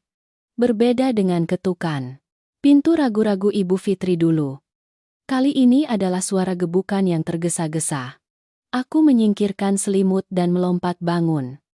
Meraih lampu minyak lalu bergegas keluar membuka kunci pintu. Di teras rumah, Denny berdiri basah kuyup oleh air hujan. Anak itu baru 8 tahun tetapi wajahnya pucat pasi. Kedua giginya bergemeletuk. Ia tidak sempat mengusap air di wajahnya. Mencengkeram erat lengan bajuku dan menangis tersedu-sedu. Ia memohon kepadaku dan ibu untuk menyelamatkan Mita. Ia menceritakan dengan jelas setiap kata bahwa Mita sedang demam tinggi di tempat tidur. Tubuhnya kaku dan mulutnya mengeluarkan busa putih. Ibu Fitri sedang memeluknya. Menangis terisak-isak tidak tahu harus berbuat apa. Mendengar ini, ibuku berlari keluar dari kamar. Ia langsung meraih topi petani dan jas hujan nilon lama. Cepat-cepat memakainya. Ia tidak sempat memakai sandal. Berjalan telanjang kaki melintasi halaman yang penuh air. Berlari langsung ke rumah Ibu Fitri. Aku dengan panik berlari mengikuti ibuku. Ketika masuk ke dalam rumah, pemandangan yang terjadi membuat hatiku menciut. Di bawah lampu yang redup, Mita terbaring meringkuk dalam pelukan Ibu Fitri. Anak berusia 3 tahun yang kurus itu sedang mengalami kejang-kejang. Mata anak itu melotot putih. Napasnya tersengal-sengal. Persis seperti orang tersedak. Ibu Fitri panik. Mengusap dada anaknya. Mulutnya terus-menerus memohon memanggil nama anaknya dalam keputusasaan. Ibuku berlari menyentuh dahi Mita. Ia mengerutkan kening. Suaranya serius tetapi tegas. Ia mendiagnosis anak itu menderita pneumonia akut yang menyebabkan demam tinggi dan kejang-kejang. Kondisi ini sangat berbahaya. Jika tidak segera diberikan pertolongan pertama, malam ini juga nyawanya akan melayang. Ibu Fitri mendengar ibuku berkata demikian lalu berlutut di tanah. Menyatukan tangan memohon kepada ibuku untuk menyelamatkan nyawa anak bungsunya. Ibuku menarik Ibu Fitri berdiri. Berteriak keras menyuruhnya tenang agar bisa menangani situasi. Menangis saat ini tidak akan menyelesaikan apa-apa. Ibuku bertanya kepada Denny mengapa ia tidak berlari ke pos kesehatan desa memanggil Bapak Bidan untuk menyuntikkan obat penurun panas kepada adiknya. Denny menangis tersedu-sedu menjawab bahwa ia baru saja berlari secepat kilat ke rumah Bapak Bidan. Tetapi pintu rumahnya terkunci. Tetangga mengatakan Bapak Bidan sudah izin cuti membawa istri dan anak-anaknya pulang kampung ke desa nenek di Hilir sejak kemarin sore. Baru akan kembali besok. Kabar buruk ini datang membuat semua harapan untuk menyelamatkan di tempat sirna. Di tengah saat-saat genting hidup dan mati. Ketegasan wanita berpengalaman itu telah menyelamatkan situasi. Ibuku berbalik menatapku. Suaranya terdengar nyaring dan tegas. Mengalahkan suara petir yang menderu di luar. Ia memerintahkanku segera berlari ke kandang babi.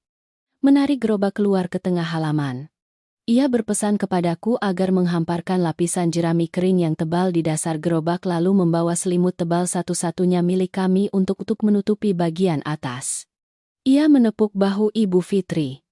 Menyuruhnya membungkus anaknya rapat-rapat dengan selimut wol. Bersiap untuk segera ke rumah sakit kabupaten malam ini juga.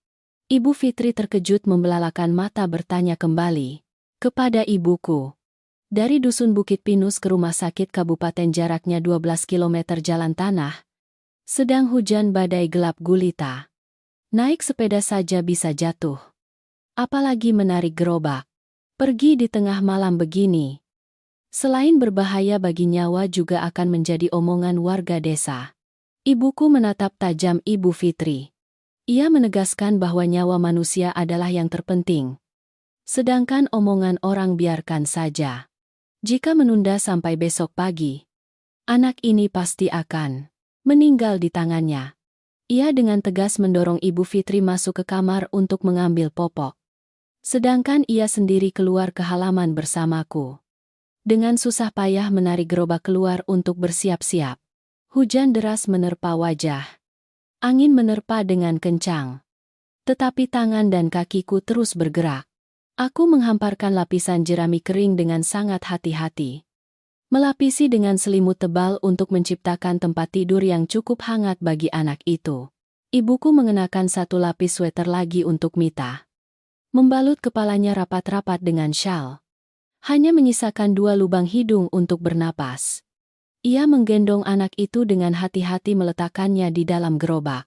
Ibu Fitri juga buru-buru mengumpulkan beberapa pakaian dalam lalu naik ke gerobak. Duduk memeluk erat anaknya. Ibuku berpesan kepada Denny untuk di rumah. Mengunci pintu dengan hati-hati. Memeluk adiknya Tutik tidur nyenyak menunggu orang dewasa. Pulang. Setelah semua selesai. Ibuku memegang senter dan berjalan ke depan memegang pegangan gerobak. Aku berdiri di samping. Menyandarkan bahu ke palang kayu. Aku dan ibuku mengerahkan tenaga. Menginjakan kaki dengan kuat ke lumpur. Mulai menarik gerobak menerjang malam badai yang gelap gulita. Gerobak roda 2 karet itu berderak-derak melaju membelah lumpur. Jalan yang menghubungkan Dusun Bukit Pinus ke pusat kota kabupaten yang biasanya sudah sulit dilewati. Kini, hancur lebur oleh hujan deras. Berubah menjadi genangan lumpur yang lengket. Di kedua sisi jalan. Deretan pohon pinus yang doyong ditiup angin. Dahan-dahannya saling berbenturan. Menghasilkan suara gemuruh seperti geraman binatang buas. Ibuku berjalan di sisi kiri memegang senter menerangi jalan. Tangan kanannya memegang erat pegangan gerobak. Aku bertanggung jawab di sisi kanan. Mengerahkan seluruh berat tubuhku ke depan untuk menarik gerobak maju.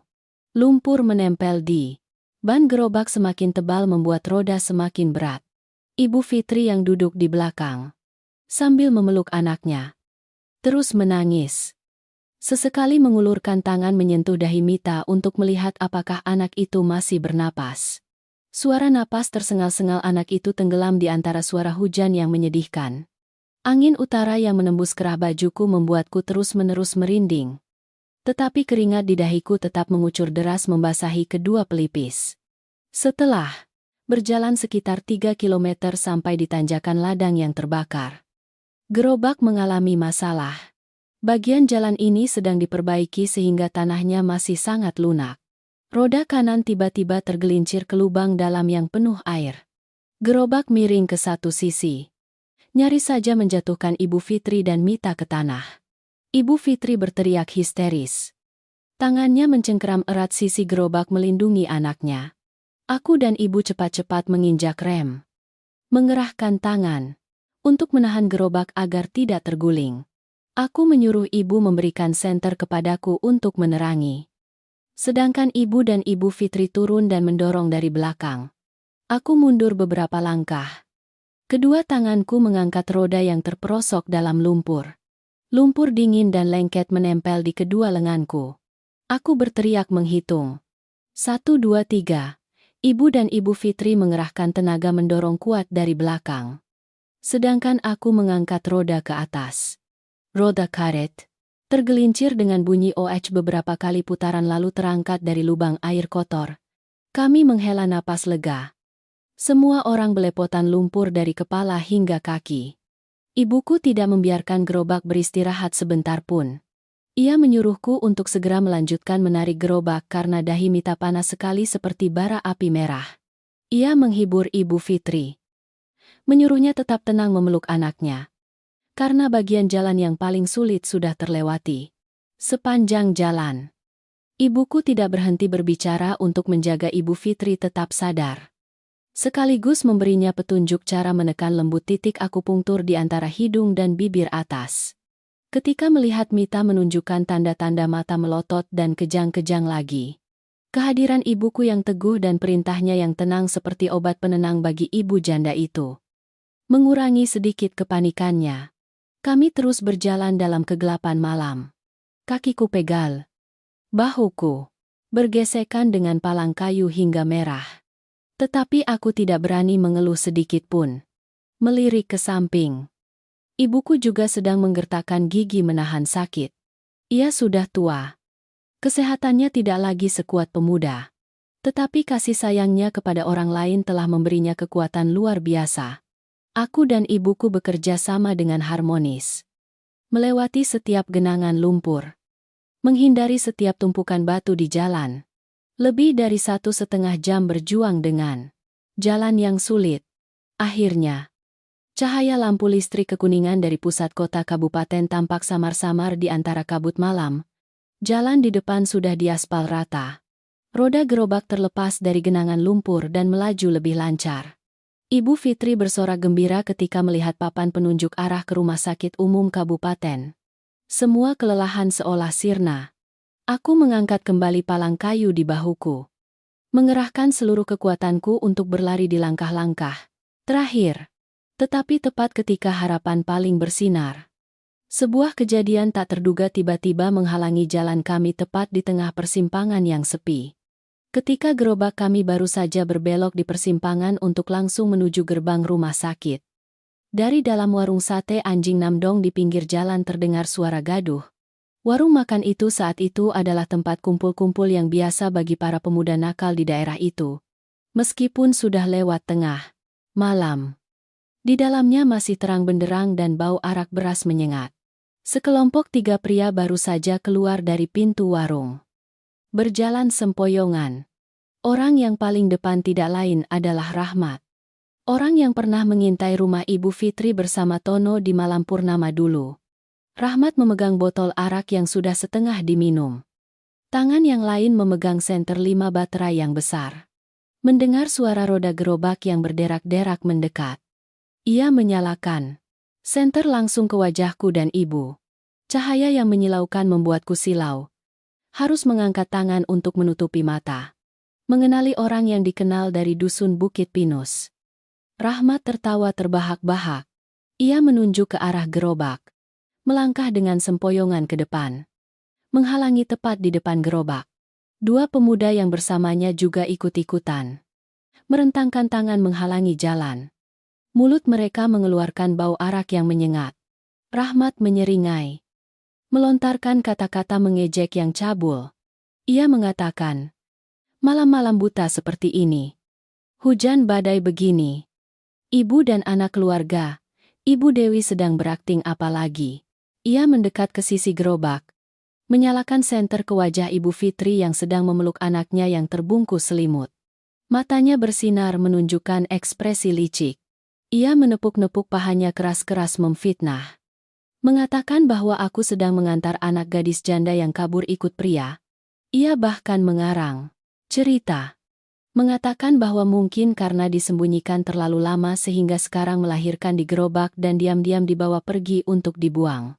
Kata-kata kejam yang keluar dari mulut pemabuk itu membuatku sangat marah.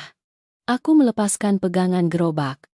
Berniat untuk langsung menghajar bajingan ini habis-habisan untuk membuka jalan. Namun, ibuku dengan cepat menahanku. Ia sama sekali tidak menunjukkan rasa gentar atau takut di hadapan sekelompok preman mabuk itu. Ia menepis tanganku. Menyelinap maju berhadapan langsung dengan Rahmat. Di bawah cahaya lampu jalan yang redup. Wajah ibuku memancarkan kehormatan dan kemarahan yang luar biasa. Ia mengangkat tangan menunjuk langsung ke wajah Rahmat. Berkata dengan suara keras dan tegas. Volumenya begitu keras hingga mengalahkan suara angin dan hujan yang menderu di jalan. Ia memarahi mereka sebagai pemuda tidak berpendidikan yang mabuk-mabukan menghalangi jalan. Mobil ambulans. Ia membongkar kejahatan mereka tepat di tengah jalan.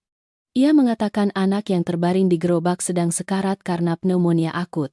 Jika mereka tidak mau menyingkir ke samping dan memberi jalan. Jika anak itu kenapa-kenapa, ia akan membuat laporan ke polisi kabupaten. Memenjarakan seluruh geng karena menghalangi jalan hingga menyebabkan kematian. Ia melangkah maju satu langkah lagi. Matanya membelalak menatap tajam wajah setiap orang satu per satu. Ia menantang mereka untuk mencoba menyentuh gerobak ini. Melihat apakah ia akan mempertaruhkan nyawanya untuk bertarung mati-matian di persimpangan ini. Kekejaman dan ketegasan ibuku membuat ketiga pemuda mabuk itu terkejut. Mereka tahu persis karakter ibuku. Sekali berkata pasti dilakukan. Selain itu, menghalangi orang yang akan membawa anak-anak untuk pertolongan medis adalah pelanggaran hukum yang jelas. Jika sampai terjadi kematian, mereka akan menanggung hukuman yang paling berat. Rahmat menurunkan senter. Senyum mengejek di bibirnya sirna. Ia melihat wajah pucat Mita yang mengintip dari balik selimut tebal lalu terkejut mundur satu langkah. Ia gagap mengucapkan beberapa kalimat pembelaan. Mengatakan ia hanya bercanda beberapa kalimat. Mengapa nenek tua harus membuat keributan seperti itu? Setelah itu ia cepat-cepat menarik tangan kedua temannya ke pinggir jalan untuk memberi jalan. Tidak sudi melihat mereka. Barang sedetik pun. Ibuku memberi isyarat kepadaku untuk mengangkat pegangan gerobak. Aku mengerahkan seluruh kekuatanku menarik gerobak itu berlari kencang melewati jalan aspal terakhir langsung menuju rumah sakit. Berkat keberanian dan kecerdasan adaptasi ibuku yang luar biasa, gerobak ambulans buatan kami berhasil melewati rintangan terakhir. Membawa Mita masuk ke ruang gawat darurat. Tepat saat guntur menggelegar di langit. Koridor rumah sakit kabupaten sepi. Hanya terdengar suara langkah tergesa-gesa perawat yang mondar-mandir di antara kamar pasien. Mita segera dibawa ke ruang gawat darurat khusus untuk disuntik obat penurun panas dan diberikan oksigen. Kami bertiga duduk terkulai di deretan kursi tunggu. Pakaian basah kuyup. Lengket lumpur. Ibu Fitri kedua tangannya menutupi wajah. Air mata masih mengalir tak henti-henti. Ibuku menepuk lembut bahunya menghibur. Mengatakan dokter sudah bertindak tepat waktu. Tenang saja. Menunggu. Sekitar lebih dari 1 jam kemudian. Dokter jaga bagian anak keluar melepas masker medisnya. Ia menyampaikan kabar gembira bahwa anak itu telah melewati masa kritis. Napasnya perlahan stabil kembali. Namun, penyakit pneumonia akut telah berkembang cukup parah. Perlu dilakukan prosedur rawat inap untuk dipantau dan diobati secara terus-menerus dengan antibiotik kuat, setidaknya selama seminggu. Disertai dengan pemberitahuan itu adalah selembar kertas rincian biaya rumah sakit sementara.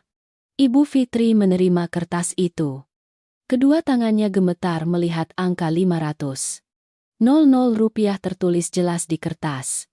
Wajahnya pucat pasi tak berdarah. Di rumahnya saat ini tidak tersisa 10.000 rupiah pun untuk membeli kecap.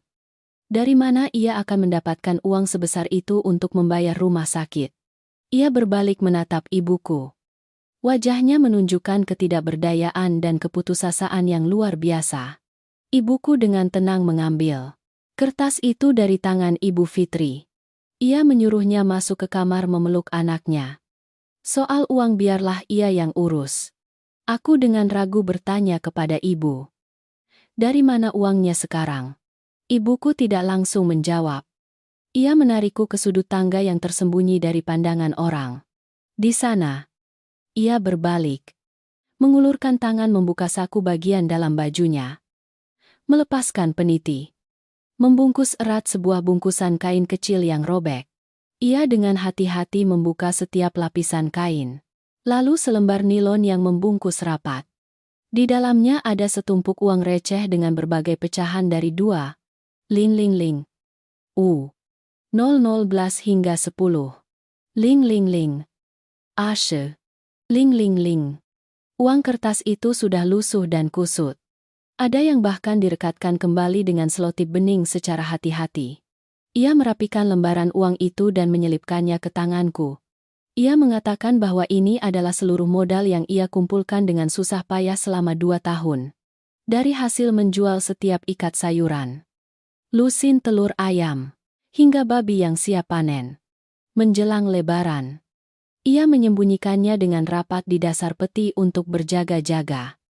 Berniat setelah tahun baru, ketika cuaca menghangat, akan membeli sepasang bibit babi baru. Sisanya untuk membelikanku sepeda bekas untuk pergi sekolah di kabupaten. Tetapi hari ini, di hadapan nyawa seorang anak, ia memutuskan untuk menggunakan seluruh uang ini. Ia dengan tegas mengatakan nyawa manusia adalah yang terpenting.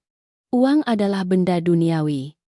Hari ini habis besok bisa kembali menggaruk-garuk tanah dan bekerja keras untuk mendapatkannya.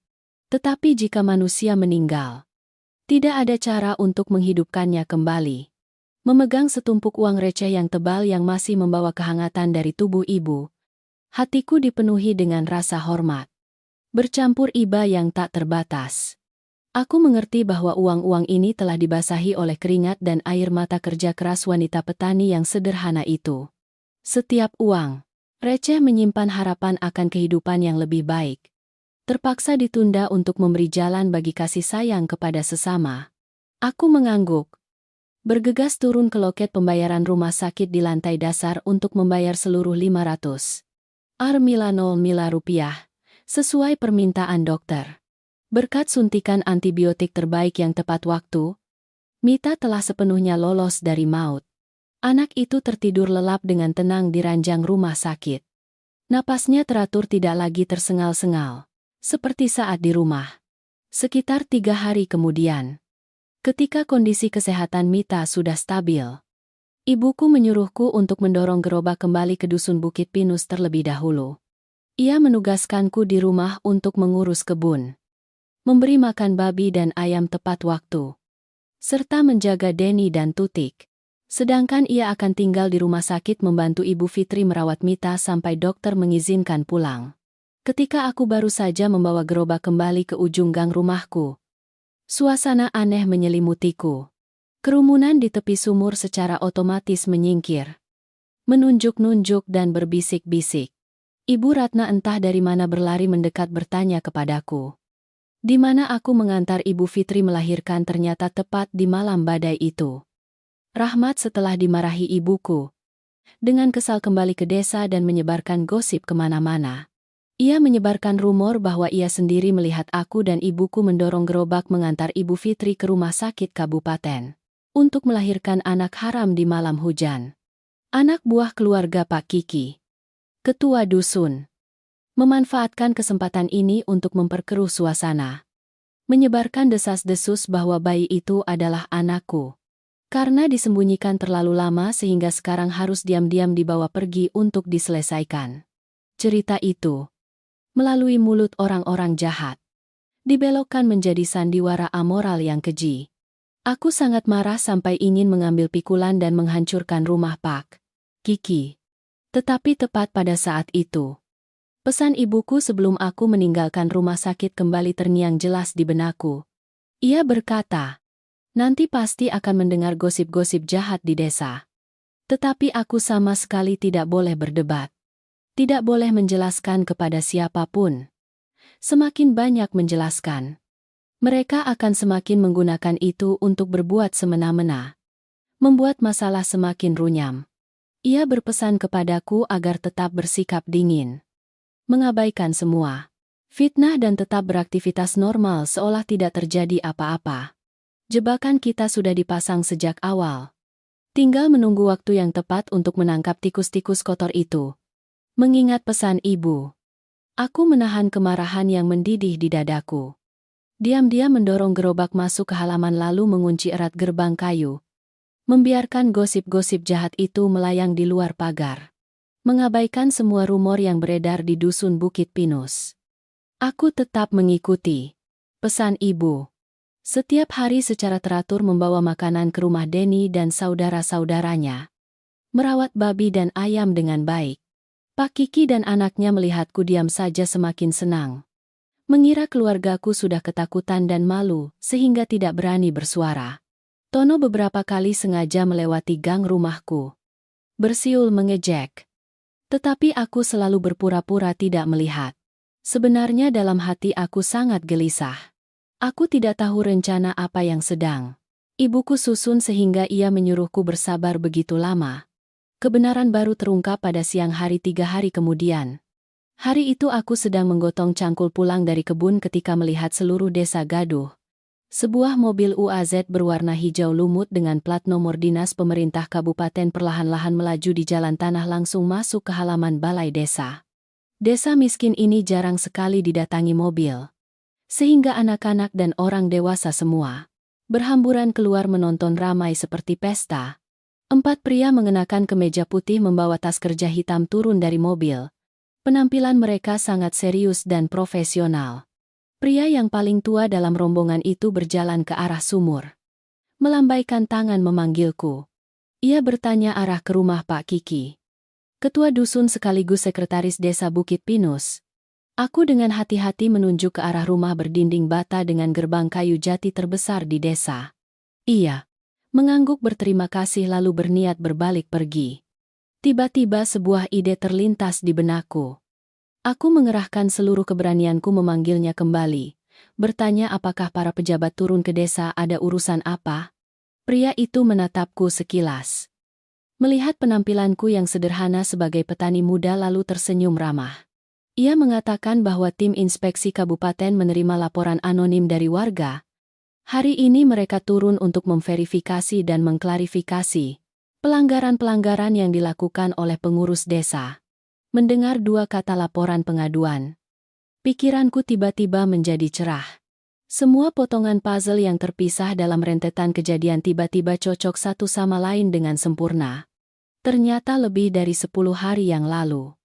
Di suatu malam yang hening, ibuku menyalakan lampu minyak dan memanggilku ke kamar. Ia mendiktekan kepadaku untuk menulis sebuah surat pengaduan yang sangat rinci.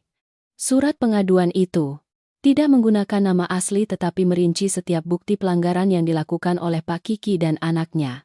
Mulai dari kasus pemotongan 6 juta rupiah uang santunan kecelakaan Pak Budi, kasus pemotongan daftar keluarga miskin penerima bantuan beras, hingga kasus penyalahgunaan kas irigasi desa untuk membeli barang-barang pribadi keluarga. Ia mendiktekan sampai di mana aku menulis dengan rapi di lembaran buku sekolah. Keesokan paginya, saat perjalanan ke kota kabupaten untuk membeli pakan, ia menyuruhku langsung pergi ke kantor pos kabupaten. Diam-diam memasukkan surat itu ke kotak surat. Saran yang diletakkan di depan gerbang kantor bupati. Ibuku tidak pernah menjelaskan dengan jelas hasil apa yang akan dibawa oleh surat itu. Ia hanya mengatakan jika menanam benih harus menunggu hari benih itu tumbuh. Sekarang benih itu sudah berbunga dan berbuah. Tim inspeksi kabupaten sendiri yang mengutus orang untuk turun, menunjukkan bahwa kasus ini telah mendapatkan perhatian khusus dari pimpinan tingkat atas. Aku tidak ragu sedetik pun lagi. Melangkah cepat ke depan pemimpin tim inspeksi. Aku menyebutkan namaku. Dengan lantang mengakui bahwa aku adalah orang yang menulis surat pengaduan anonim itu. Pemimpin tim terlihat terkejut dengan kemunculan seorang pemuda. Ia bertanya apakah aku punya bukti untuk membuktikan bahwa kata-kata dalam surat itu adalah kebenaran. Aku dengan tenang menceritakan kembali seluruh percakapan antara Pak Kiki dan anaknya yang aku dengar secara diam-diam di balik tumpukan jerami malam itu. Aku memberikan tanggal, waktu, jumlah uang yang dipotong secara spesifik, sekaligus menunjukkan nama-nama saksi yang daging babi bantuannya dipotong di halaman balai desa menjelang Lebaran. Aku dengan berani mengusulkan kepada tim inspeksi untuk meminta Pak Kiki menyerahkan seluruh buku catatan pemasukan dan pengeluaran kas desa dari 3 tahun terakhir untuk dicocokkan. Pasti akan ditemukan dana-dana fiktif yang digelembungkan. Pejabat itu mengangguk-angguk mencatat setiap perkataanku ke dalam buku catatan. Ia menepuk bahuku, memuji semangat keberanian. Berani berdiri melawan kejahatan. Ia berpesan kepadaku untuk sementara waktu menjaga kerahasiaan masalah ini. Pulang ke rumah dan bekerja seperti biasa.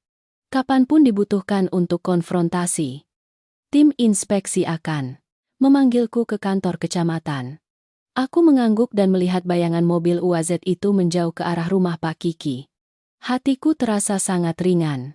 Kecerdasan dan kesabaran ibuku akhirnya memberikan pukulan telak ke sarang kejahatan. Membuka harapan akan perubahan besar bagi desa miskin Bukit Pinus. Tim inspeksi kabupaten bermarkas di kantor kecamatan selama 3 hari penuh. Suasana kerja berlangsung sangat mendesak dan ketat. Seluruh buku catatan pemasukan dan pengeluaran dusun Bukit Pinus disegel untuk keperluan pemeriksaan. Pak Kiki dan anaknya dipanggil ke kantor untuk memberikan penjelasan. Awalnya Pak Kiki masih mempertahankan sikap angkuh yang biasa. Terus-menerus membanting meja mengeluh tidak bersalah.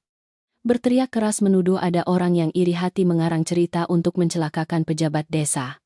Ia juga diam-diam mendekati pemimpin tim inspeksi. Menyelipkan amplop tebal berusaha untuk menyuap dan menutupi kasus ini, tetapi langsung diperingatkan dan dibuatkan berita acara tindakan penyuapan. Pada hari keempat kerja, sebuah konfrontasi terbuka diselenggarakan di aula kantor kecamatan. Banyak warga dusun Bukit Pinus berkumpul di luar halaman. Berdiskusi ramai. Ibuku saat itu sudah membawa Mita kembali dari rumah sakit. Ia membawa serta Ibu Fitri untuk menghadiri rapat itu. Ketika dipanggil ke mimbar untuk berbicara, Ibu Fitri tidak lagi ragu-ragu dan ketakutan seperti dulu. Aye, dengan lantang menuduh tindakan Pak Kiki dan anaknya yang memotong uang santunan.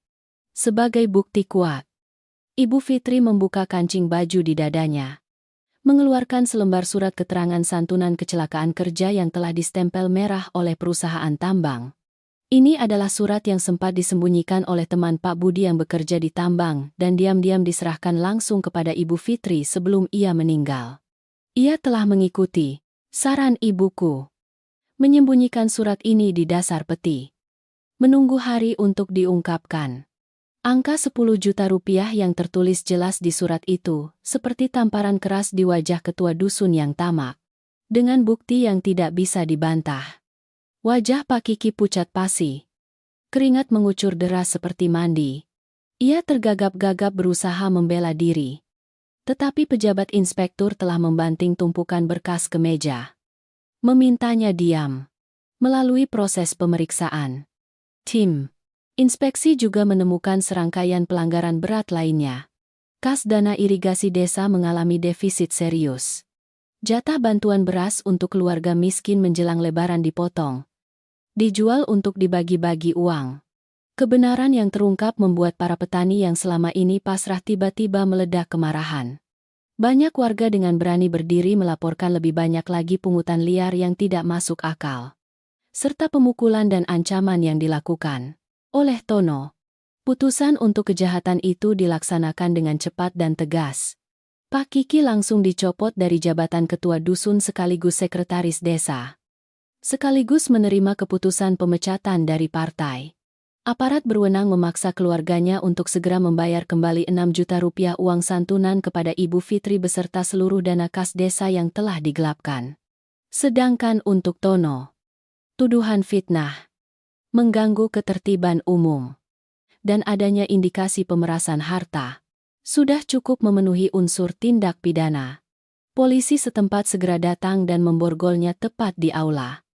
Membawanya langsung ke mobil tahanan untuk dibawa ke kabupaten untuk ditahan dan diselidiki. Bunyi gembok nomor 8 berderit membuat seluruh aula hening seketika. Setelah itu terdengar tepuk tangan riuh yang bergema. Sinar matahari musim semi yang hangat menyinari jendela kantor bupati. Menerangi wajah-wajah petani yang berseri-seri. Gembira karena terbebas dari cengkeraman para penguasa jahat. Ibu Fitri memeluk erat ibuku. Menangis terisak-isak karena terharu. Air mata kekesalan selama bertahun-tahun akhirnya terbalas dengan hasil yang adil. Keadilan telah ditegakkan kembali di desa miskin Bukit Pinus.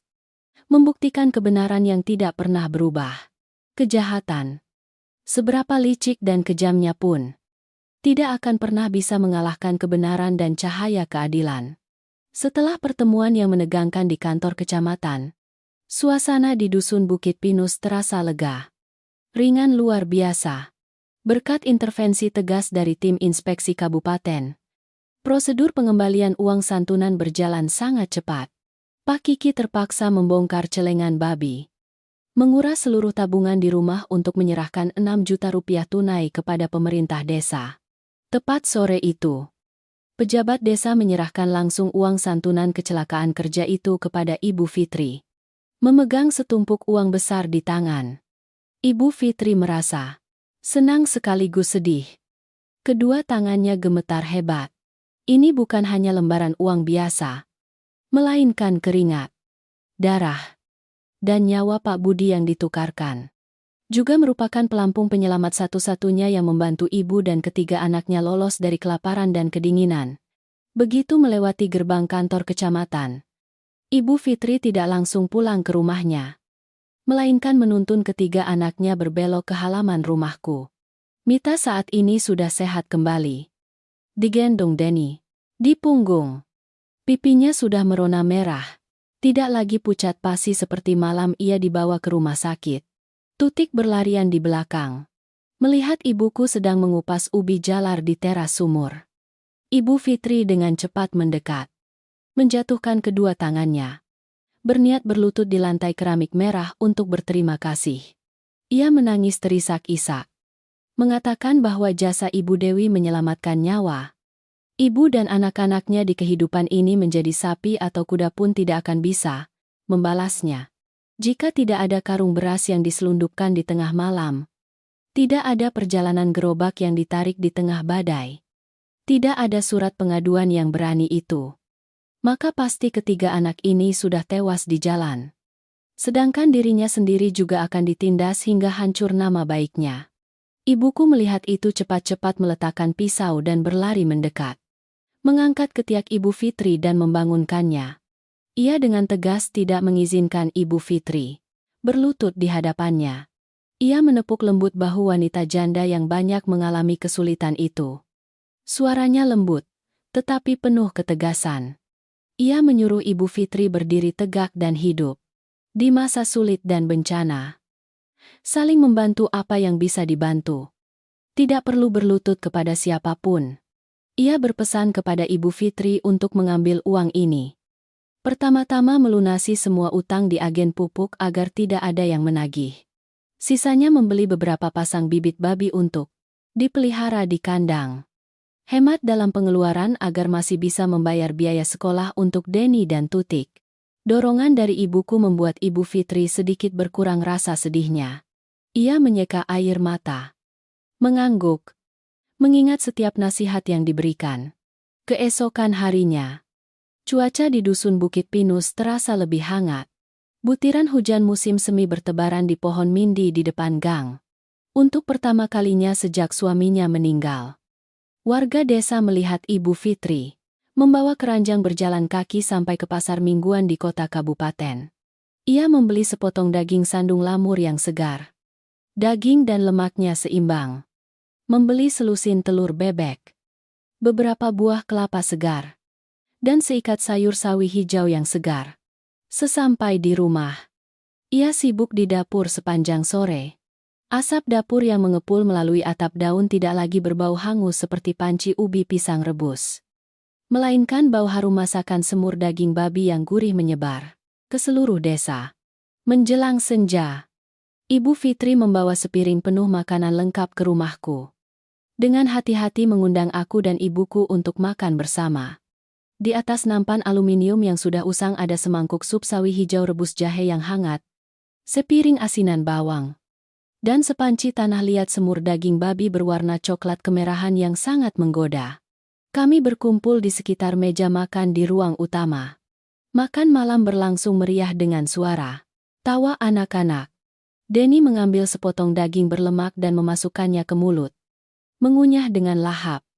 Lalu mengambil bagian telur semur untuk Mita. Mata anak-anak itu bersinar penuh kebahagiaan tak terhingga setelah berbulan-bulan kelaparan. Ibuku mengambil sepotong daging tanpa lemak dan meletakkannya di mangkuk Ibu Fitri. Menyuruhnya makan banyak untuk mendapatkan kekuatan mengurus anak-anak. Makan malam yang hangat di hari hujan musim semi. Ini tidak hanya mengusir dinginnya musim dingin yang keras yang baru saja berlalu, tetapi juga menandai berakhirnya masa hidup dalam ketakutan dan kekhawatiran. Kasih sayang tetangga Saling membantu dan melindungi di antara orang-orang miskin telah mengalahkan segala kesulitan. Menyalakan api harapan hidup yang cemerlang di hati ketiga anak yatim piatu yang malang itu.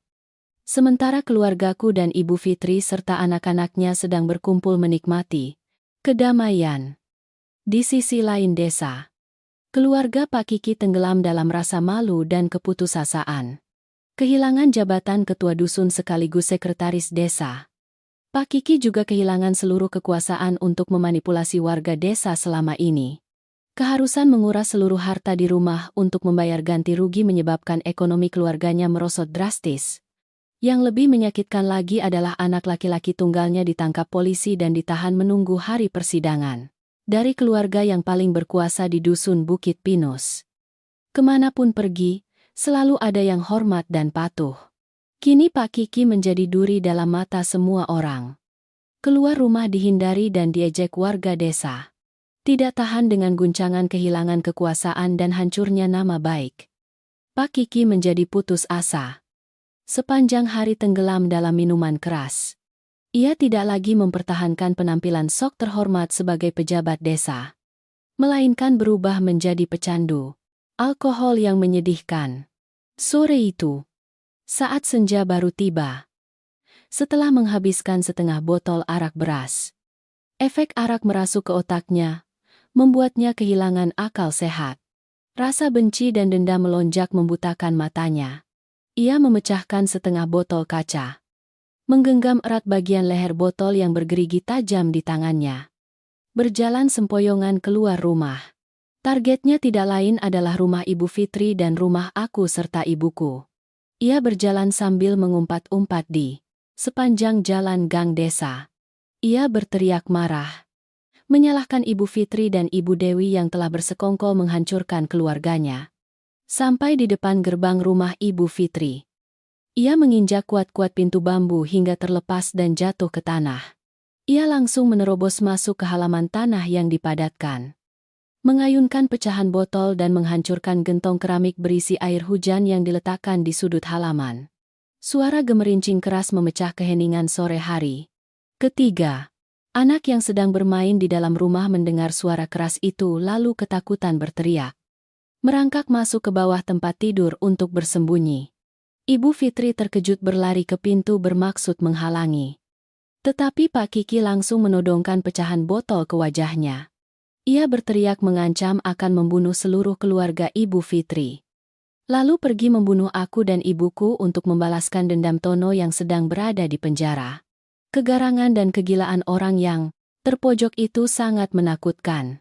Mendengar suara gaduh di samping rumah, aku segera meraih tongkat kayu yang ada di sudut pintu lalu langsung menerobos masuk ke halaman rumah Ibu Fitri. Melihatku muncul membawa tongkat. Pak Kiki semakin gila. Ia sempoyongan meluncur ke arahku. Tangannya mengayunkan pecahan botol ke udara secara membabi buta. Aku teringat pelajaran tentang keberanian dan kecerdasan ibuku. Menghadapi pemabuk yang memegang senjata tajam. Jika bertindak, gegabah, dan menyerang, pasti akan terjadi pertumpahan darah. Saat itu, mungkin aku akan dituduh melakukan penganiayaan yang menyebabkan cedera. Aku mundur beberapa langkah, menjaga jarak aman. Kedua tanganku memegang erat tongkat dalam posisi bertahan. Aku berteriak keras menyuruh Ibu Fitri menggendong anak-anak dan berlari ke gang belakang untuk berlindung. Tidak boleh berdiri di sini. Tepat saat Pak Kiki bersiap meluncur ke arahku untuk kedua kalinya. Sebuah teriakan keras terdengar penuh wibawa dari arah gerbang gang. Sebuah tim petugas dari kabupaten yang terdiri dari 3 polisi berseragam dan wakil kepala desa tiba-tiba muncul. Sebenarnya tim petugas ini masih berpatroli dan menyelesaikan prosedur serah terima pekerjaan di Balai Budaya Desa ketika mendengar warga desa dengan panik melaporkan bahwa Pak Kiki sedang membuat keributan. Begitu tiba di lokasi, menyaksikan tindakan preman dan ancaman pembunuhan dari mantan ketua dusun itu. Para polisi tidak ragu sedetik pun. 2 petugas polisi dengan cepat menyerbu dari 2 sisi halaman. Menggunakan gerakan bela diri yang tegas mengunci tangan Pak Kiki ke belakang punggungnya. Merampas pecahan botol berbahaya itu dan melemparkannya jauh. Pak Kiki dihempaskan ke tanah berlumpur. Mulutnya masih terus berteriak mengumpat. Pejabat desa yang menyaksikan seluruh kejadian itu segera membuat berita acara di tempat. Ia ditangkap basah dengan tuduhan mengancam nyawa pelapor, mengganggu ketertiban umum, dan melakukan tindakan perusakan properti warga. Borgol nomor 8 yang dingin terpasang di pergelangan tangan Pak Kiki. Mengakhiri sepenuhnya perjuangan sia-sia seorang tiran yang sudah habis masa kejayaannya. Ia dibawa paksa ke mobil polisi untuk dibawa ke kabupaten malam itu juga.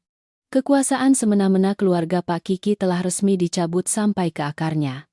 Warga desa menghela napas lega. Berdiri di pinggir jalan menyaksikan bayangan mobil khusus itu menjauh. Dusun Bukit Pinus sejak saat itu telah kembali mendapatkan kedamaian yang seharusnya.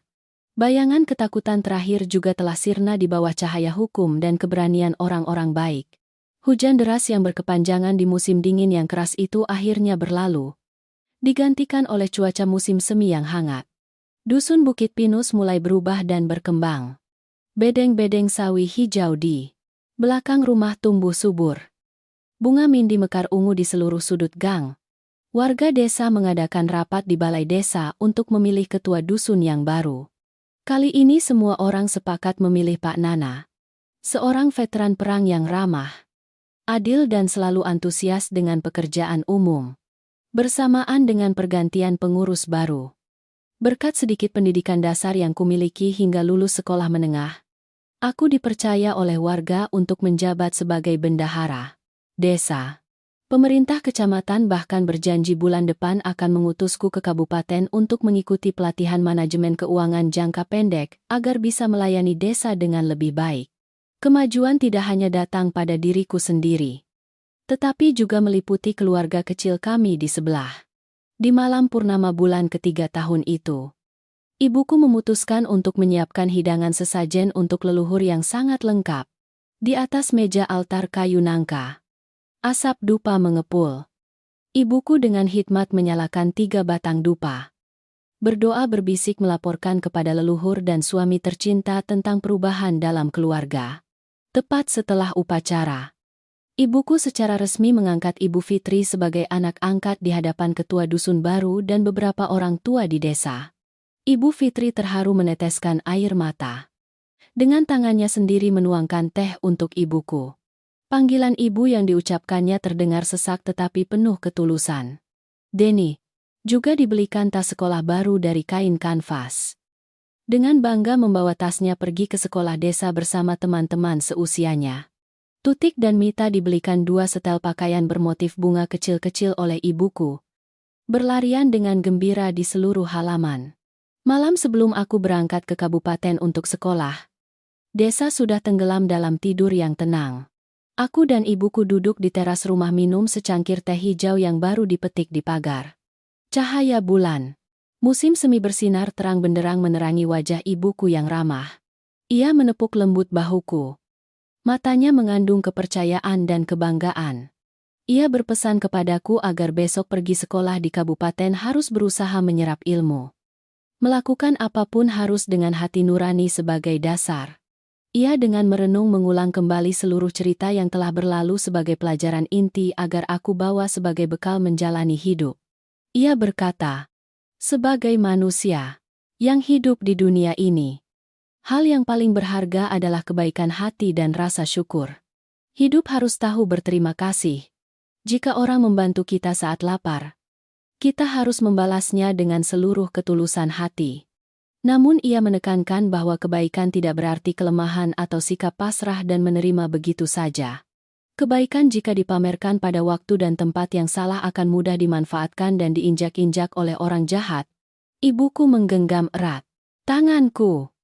Suaranya berpesan setiap kata agar aku mengukirnya dalam hati. Ia mengajarkan bahwa kebaikan harus selalu disertai dengan kebijaksanaan dan keberanian.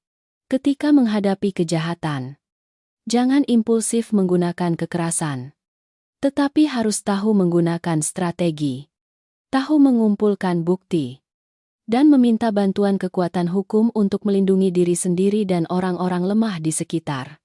Kisah keluarga Pak Kiki adalah cermin nyata tentang hukum karma.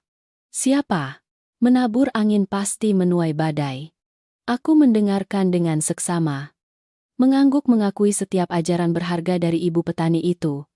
Sepanjang hidupnya tangannya belepotan tanah tetapi memiliki pengetahuan hidup yang mendalam yang patut diacungi jempol. Angin musim semi yang lembut berembus melalui sela-sela daun membawa aroma bunga jeruk bali yang samar-samar dan lembut. Aku melihat ke dinding yang rusak di sudut kebun. Tempat di mana rumpun pisang kepok dulunya adalah pos penghubung rahasia yang menyelamatkan 3 nyawa. Tempat itu sekarang tidak lagi harus menyembunyikan karung-karung beras secara diam-diam, tetapi sudah dibersihkan untuk menanam lebih banyak sayur bayam yang subur. Rangkaian hari-hari ketakutan dan kesulitan telah sepenuhnya berakhir. Kisah Dusun Bukit Pinus bukan hanya kenangan tentang kemanusiaan yang melewati musim dingin yang keras, tetapi juga merupakan lagu tentang kehidupan yang kuat. Tentang kebenaran, bahwa kebaikan selalu mengalahkan kejahatan dengan keberanian dan kebijaksanaan manusia itu sendiri.